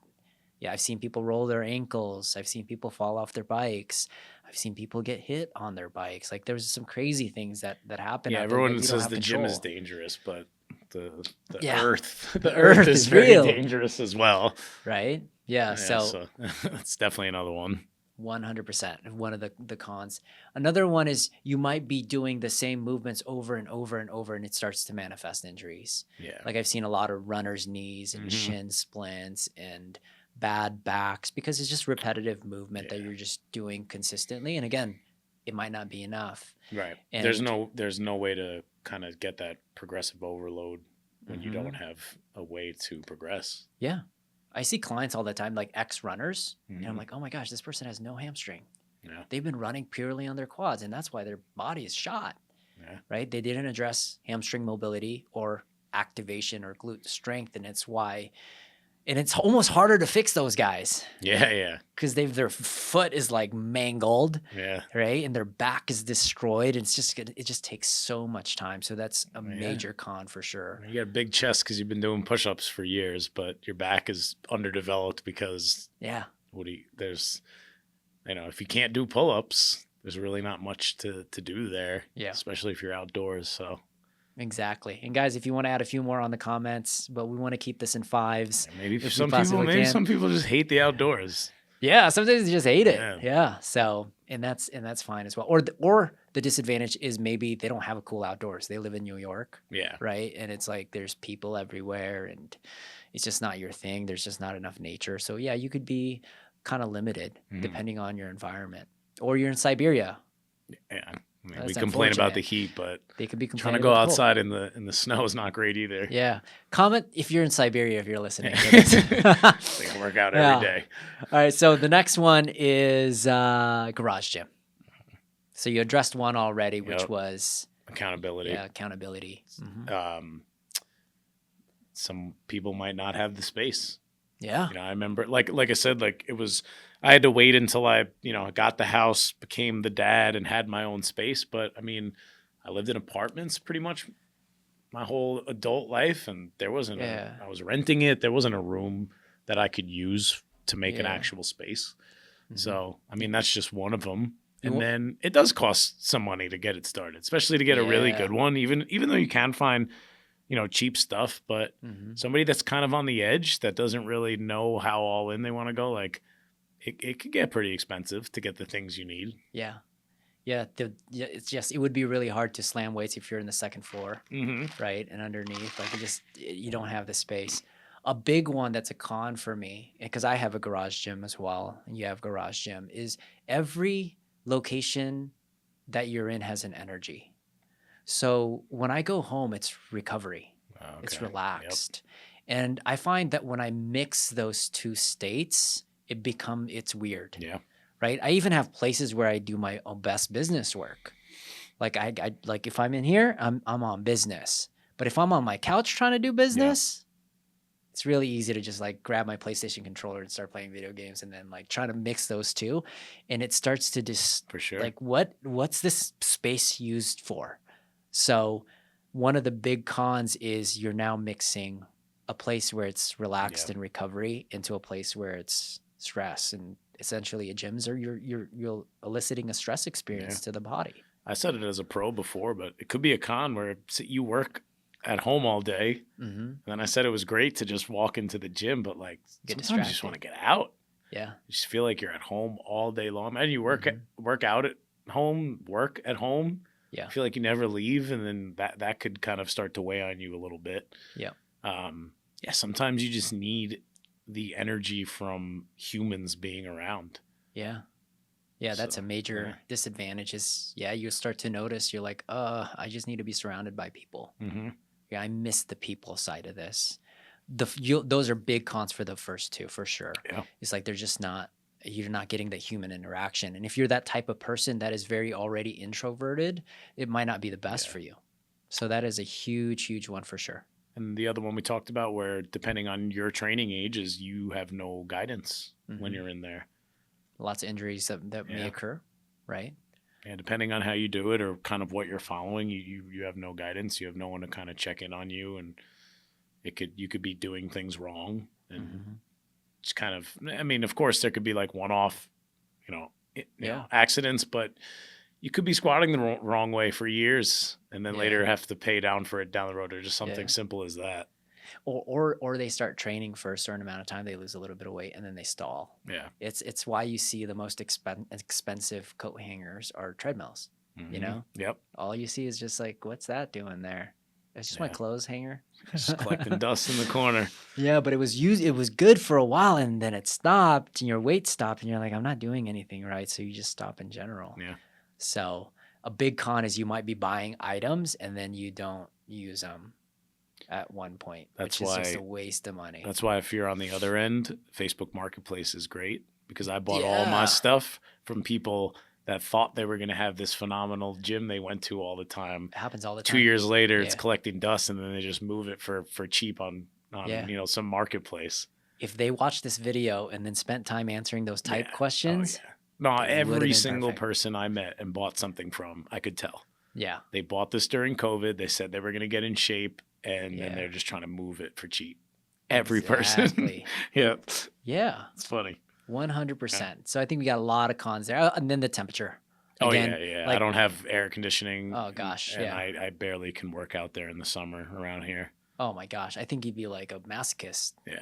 It's actually sometimes it's hotter in the garage Oh, definitely. than outside. You're like, I should just move my weight outside. Yeah, right in the sun is better than the little Yeah. greenhouse it's been creating in there. Yeah, so Yeah, that's it's definitely another one. That's huge. Okay, so let's go into the global gym cons. We spoke of a lot of highly cool things about this, but let's talk about the cons really quick. Let's keep it in fives because I think a lot All of right, that first one, there's really no accountability. Mm-hmm. They're not going to let you know that you haven't been there in a while. No one's checking in on you for how many days a week you're showing up to. Mm-hmm. That's I think, like I said, covers the first three. Yeah. Same kind of some of the overlaps. There isn't a lot of guidance if Yeah. you're going on your own, and that's why I said you know there's those videos of people doing ridiculous things at the gym, and you have no idea where they got that from or why they're doing it like that. So that's another piece of it. Another one would be that if you have that need for social interaction, you can sometimes I go, like you said, like I'll go do the same workout I could have done at home, but I'll go to the gym just because there's other people there. Yeah. And it's not that I need to talk to them. It's just being around them. Other people. Is That nice. energy is different.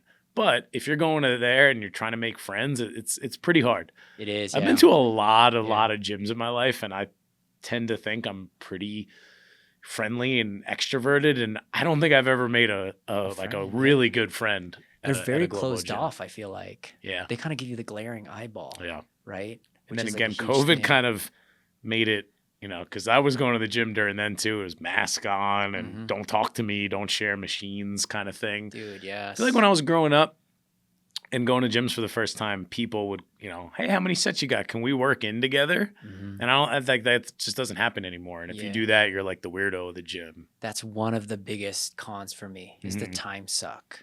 The time suck, one, because there's one person using the squat rack and they've been bicep curling on it for 4 hours. Especially if you're a person that follows a plan. Yeah. You're sitting there and I'm like, well, I just have to stare at this person do curls because I need to squat. Yeah. And it's been 3 hours. Yeah, and it's and you're like, what did I just do? Right. Yeah. So that is a major con, is it just stretches your time. Yeah.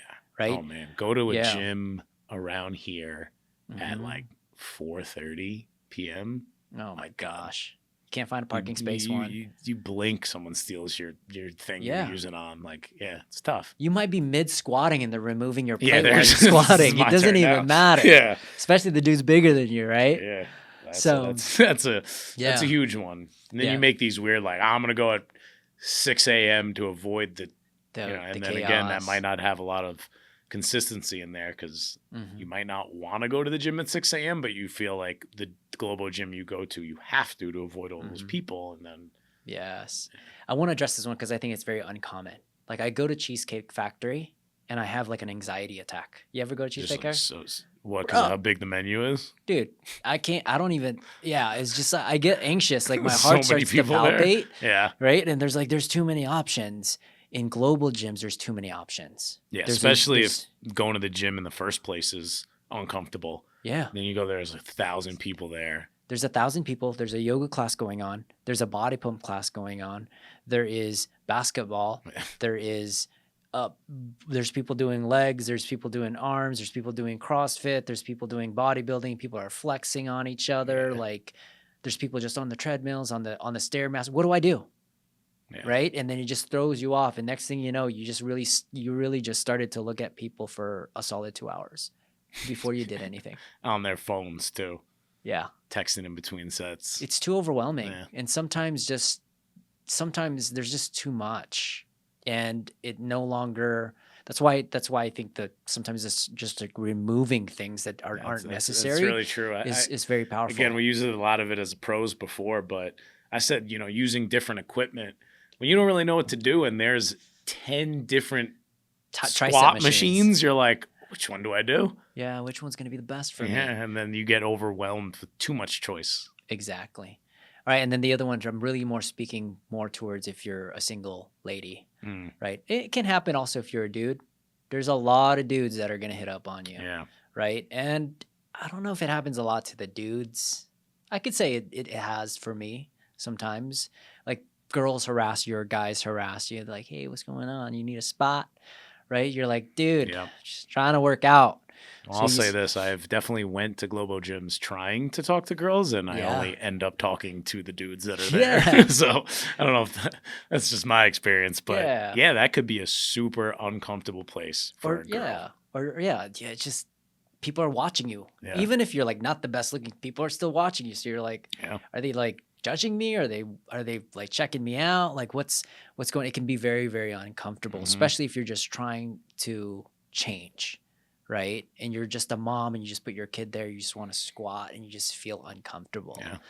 Right. So that is a major con for a lot of people. Yeah, I think that's probably the biggest reason why people are drawn away from those places, because it is uncomfortable. It's a meat market. Yeah. A lot of times, for sure. Yeah. Right. And I also want to address this one. It sounds like it's a pro. It's only $20. Yeah. And because it's only $20, you never see it come in your bank account. Yep. So you don't feel guilty about not going. And dude, honestly, I'm laughing because we have that is my biggest con, and it's because I probably have 4 gym memberships right now that I'm not going to. Keith. Yeah. But I don't see it hit. Yeah, because they're going to increase the rate to 25 and then to 30. But if you keep the grandfather level, which is like $19 or $9. Oh yeah, then they hit you with that like sign up for 3 years and we'll give you this super good deal. Yeah, so it sounds like you're making such a great investment that you never cancel it. So it's just you're unaware. But over the course of 3 years, you're like, I spent $3,000. I could have just hired a personal trainer and actually shortened this process and gotten somewhere. Exactly. So it's like a golden cuff that you never really see. Like people think they're making an awesome investment, but in reality, it's just it just feels good at the time. Do you know that's why they give out the pizza at Planet Fitness? Yeah. Yeah. Because someone will say I'm paying $10 a month, and then they just show up and they get the pizza, and they're like, I got my money's worth this month. I don't need to cancel. Exactly. So, right? Yeah. So it's like, it seems great. Oh, it's super cheap. If you go all the time, it's a phenomenal investment. Yeah. But if you don't, it's just something ticking away that you're not even using. It's just a really I'm talking interesting to myself model. on that one. Yeah. So, okay. So we got a lot of cons there. Yeah. Now let's go into the small group training side. This is going to be really exciting for us because let's talk about the cons because there are cons. I got some cons. And that's why I think like this hopefully you guys are getting value out of this, that we're trying to do this as unbiased as we can because there are cons. We might not be the best place for you, right? So let's talk about cons on this. I want to start with a very interesting con. This is probably not too many people fall in this, but it can happen where sometimes you love the community and you love the gym and you love the program, but your goals start to change. Yes. And it's this weird, I love these people and I want to do this, but I got to put my time and effort into something else right now. Right. Yeah. And that's where it's like, maybe the program is not for me anymore. It is hard for you to break still up. Want to, it's like I said before, I joked, I said, you're trapped, but in a good way. Sometimes you feel like you're always trapped. Like you really are become trapped. And you're like, all right, I was doing, I think of like an Orange Theory is like all cardio based, and maybe you want to get bigger and put on some more muscle, and it doesn't become the place for you anymore. And then you're in this weird, should I keep it and still do it sometimes, or do I kind of break up with this place and have to go somewhere else because my goals have changed? Exactly. And it could be vice versa too. Like you're doing so much weightlifting, your body may not need it. Like, dude, you need to go do some type of yoga. Yeah. Right. You need to like create some type of hybrid. So, and it makes it hard for you because you're so fixated. And then sometimes that like, I use CrossFit as the example, but that kind of becomes your personality. Yeah. And you feel like you have to keep doing it. And if you leave to go do yoga for a month, you feel like you like let your friends down. Yes. All those positives can become negative sometimes. Exactly. Just got to be aware of it. I want to stay up on this, the community and the relationship side, the drama. It's just 100. Like, you don't, I feel like you don't get drama in the garage. You don't get drama in the global gyms. It's just kind of weird. It's drama. quick drama. Like you know everybody. There's 100 people in your community, or 200 or so, and something bad happens, and I've been there. It's just weird. And again, pros turned the cons. I was new in a city, went to a CrossFit, loved the people there, got a girlfriend. Okay, we break up now. I guess I can never go back to that place again. And It's then just awkward. Yeah, it becomes awkward, and things happen when you form that community with people. And it's not always just like relationships and things like that, but like there's weird drama. There becomes cliques. Kind of feels like a high school thing all over again. Like, oh, those people went out for lunch after the workout, but I didn't get invited. Like there's those the cliquey side. The cliquey side. Yeah, there's like the very, very fit competitive people, and it gets really disconnected. But there are gyms out there that really make a cohesive family across the board. And those are obviously the good ones, but even the good ones struggle with that balance sometimes. So the clickiness, the drama that can essentially happen in that is a big piece. One that you brought up was like, dude, you ever go to a class and like you kind of just wanted to chill out, and then the next thing you know, you're like looking at the stars and you're like, what just happened? And then it's only 6 a.m. and then you still have like 20 fires you have to put out, but you can't feel your body. You're so tired because it was so fun and you went all out, and now like the rest of the day is just destroyed. Yeah. So that or it's always like, I'm gonna chill today. I used to do this when I was younger. I'm gonna chill today, and you get to class and like 2 of your buddies show up that you always compete with, and they're feeling it, and they're about, they're throwing weight on the bar, and then you're like, oh, I guess I gotta throw weight on the bar. Like you get kind of in that loop a little bit sometimes, where the positives end up becoming negative sometimes. I joined this because this coach pushes me. Now I'm falling apart. Yeah. Because he's pushing me too hard and I'm not saying anything. Exactly.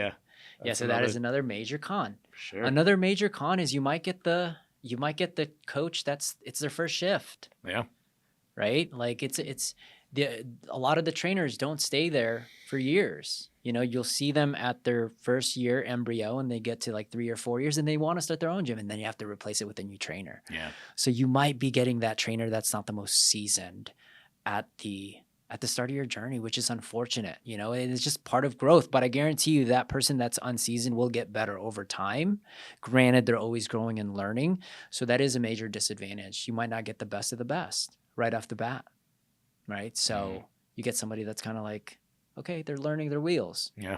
Right. So that's another major con to it. So I think that's why you see a lot of injuries happen a lot of times too, because you can't see all of it. There's 10, 20 people in class. And you're watching one person go, but then there's music is loud. There's 10 other people moving. They might be doing something wrong, or and then it becomes difficult. Like, am I gonna ruin this person's experience by keep stopping them from getting after it, or am I gonna allow it and possible risk of injury? It's a tough thing on a coach. Yeah, we've been in those stages too. You're like, should I stop this or not, right? So there's those scenarios that happen for sure, right? So that is another major con. I want to add this one more con is people feel discouraged also when they see someone else make serious progress. Oh, yeah. Like, what is Susan doing that I'm not? Why is she losing hundreds of pounds, or like 10, 20, 30 pounds, and I'm still the same? Yeah. You ever see that? Yeah, I think it sounds like this small group training, they're literally just mirror reflections of each other. All the pros can be cons because, like we talked about it before, when you see it firsthand, then it might even get more frustrating. Then, I heard it was her first. People can lose 100 pounds, and then you're going to the gym for a couple months, and you're like, well, that guy looks different, that girl looks different, and I look the same. Yeah, what am I missing out? And they get discouraged. Yeah. Or you see that one athlete that's like their first week, and they do a muscle up. And the guy's been sitting there like, I've been trying to do that for 3 years. Have this guy do that. Like, what secret sauce did you tell them, right? And they get kind of jelly about it, and then they try it, and then Yeah, so it's like you can get discouraged really quickly because you're getting so many different types of athletes going in there, right? They Yeah. might be in their second stage of their training age or third stage. They might be ex-college athletes.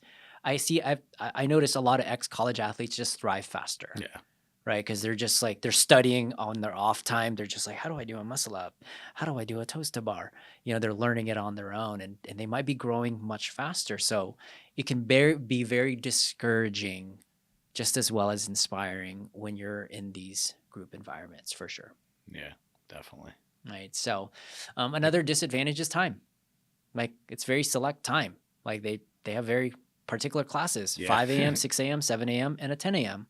And then there's nothing in between. When I said before, when I was a teacher and I used to work out at 4:30 every day, I remember just going, man, I wish there was a 3:30. Right. Every time, because I was like, I got out at 2:30 and I'd have to wait a little bit. Mm-hmm. And it was like, but I enjoy that class. So I like changing my schedule for their time. Right. And yeah, sometimes it just doesn't line up. Yeah. Or the worst thing that happens, and I've been there before, is when the place you love changes their schedule. Yeah. And all of a sudden it's like, you're like, well, where'd the 3:30 class go? Like, oh, there's no one there. No one's going to it anymore, so we got to do 4:30. And now you're in that weird like, oh man, this doesn't work for me, but I love this place. And then you start to like force yourself to go, and then it ends up being like we said, like it doesn't feel. You feel like you're kind of like punishing yourself to go there. Yeah. And that's the saddest part. Yeah, we've had to do that in our classes. Like there's just no one coming in. Like we have to allocate those resources to another hour or another part of business. And then people are like, what do I do? Right. So, or if an emergency pops up and you miss the first, you're like 15 minutes late. Then you make that decision of like, well, I'm not going to show up late because they make me feel weird when I'm late. So I guess I'm not working out today. Yeah. I want to add this con because it can be a con. One of the cons is the class is just, there's too many people. The coach is so good that there's like 30 people in class every time, right? Or the coach can be so bad there's only one person in that class and you feel like I came here for more people, but there's not anyone there, right? So, which is a major con as well going into it. Like it can be just too many people. Like, do they have a class limit? Like, or are they just, is it a free for all? Right. So I've been guilty of that before where we had 30, 40 people classes and it's cool for the trainer, but it's awful for the person because they're not getting any attention. I've been to both kind of classes too. Yeah. Where you just can't even, like, I've been in a class one time and I'm like, who is the coach? Like, there's so many people here. I can't even see him. Like, so it's like, I've been in both and those can be great. Yeah. And then after a while, I've been to that style place. It's like 3 weeks and the coach is like, hey, what's your name? Yeah. It's like, I've been coming here for a month. You don't know my name yet? Yeah. Like, so. It's too many people. Yeah, too many. Yeah. And then there's the 1-person class or 2-person class. Sometimes they can be great and they could be bad. Like if you want to go into it, you're like, sweet, I'm brand new. There's not a lot of people here. There's 2 or 3. It could be a massive win for them. If you're going to the gym because you need energy, you get to that class and you're the only one there, you're like, oh man. Yeah, so those are some major cons. Okay, so we got a bunch there. Let's talk about the final cons for personal training. I think the obvious one is it's expensive. Yeah, it's a big investment. I think I said before, like if there was gyms that offered free personal trainers, good personal trainers, I mean, there wouldn't be a lot of people that would say no. But unfortunately, that's a big part of it. Anything one-on-one, I mean, is going to be really expensive. Exactly. So it's a big investment. And like we said before, if you put that investment in and you don't see the results, that's where it's the worst.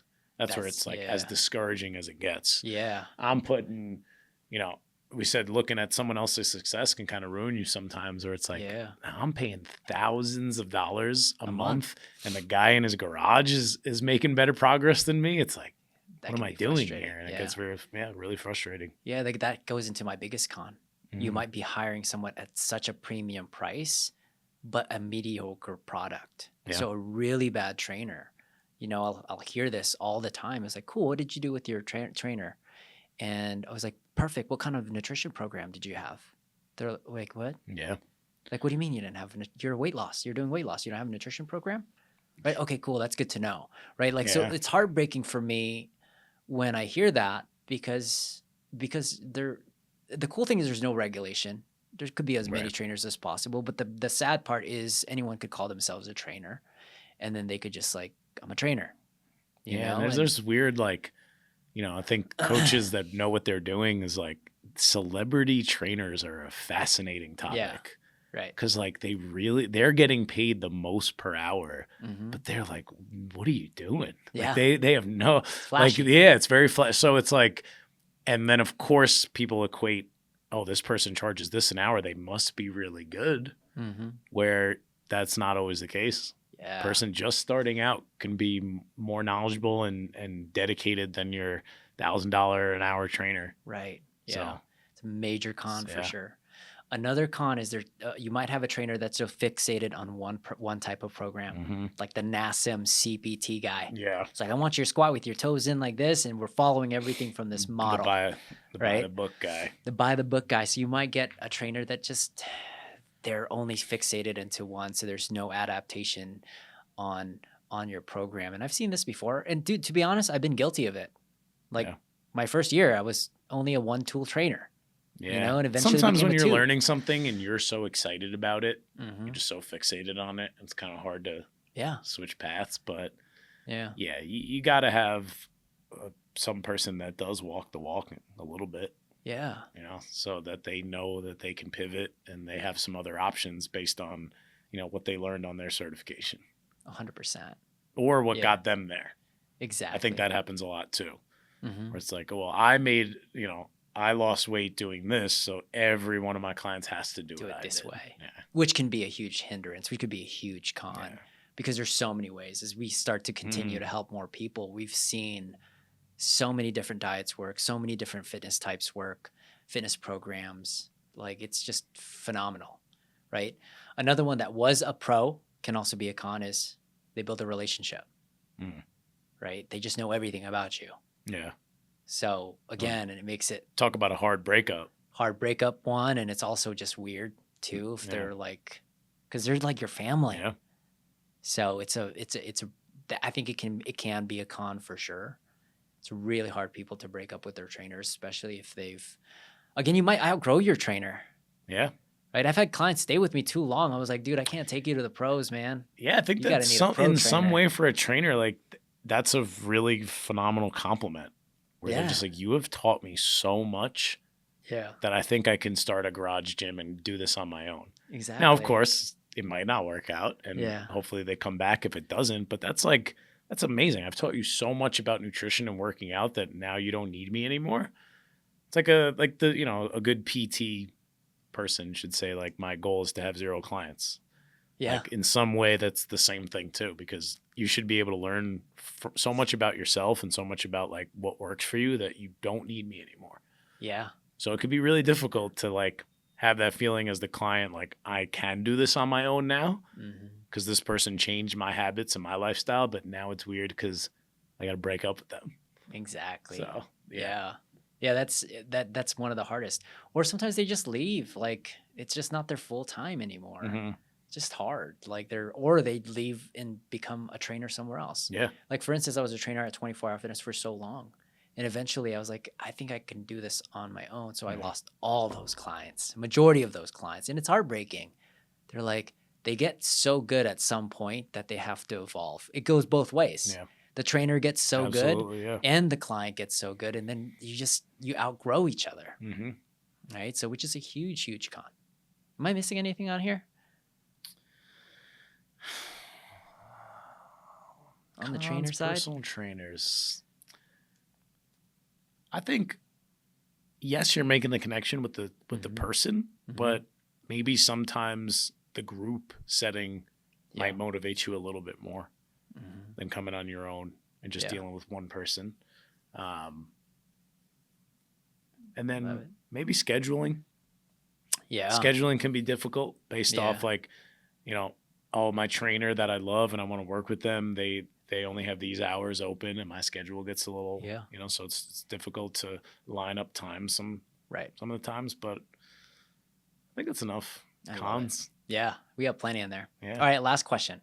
You're going to give me a type of person. I'm going to give you my suggestion. Okay. And then I'm going to give you a type of person. And then you give me a suggestion. All right. How detailed on the type of person? Well, it doesn't have to be extremely detailed, Yeah. but just enough, just pull somebody, just really just manifest who their personality is. And I'll give you my suggestion.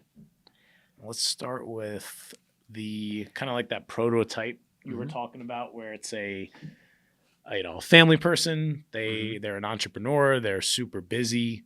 Mhm. They're not consistent with Mhm. their training, and they're just looking to kind of like finally say, "This is it. I'm going to get in shape." I love it. Okay. So first, time. Mm-hmm. Their time budget's not that big. They have a family, they're an entrepreneur, very fixated on time.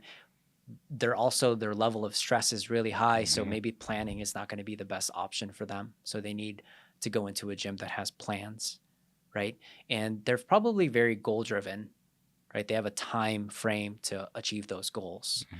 So I would steer them into two particular options. One would be small group training, which is kind of your studio classes, right? And then also personal training, because time is very important for them.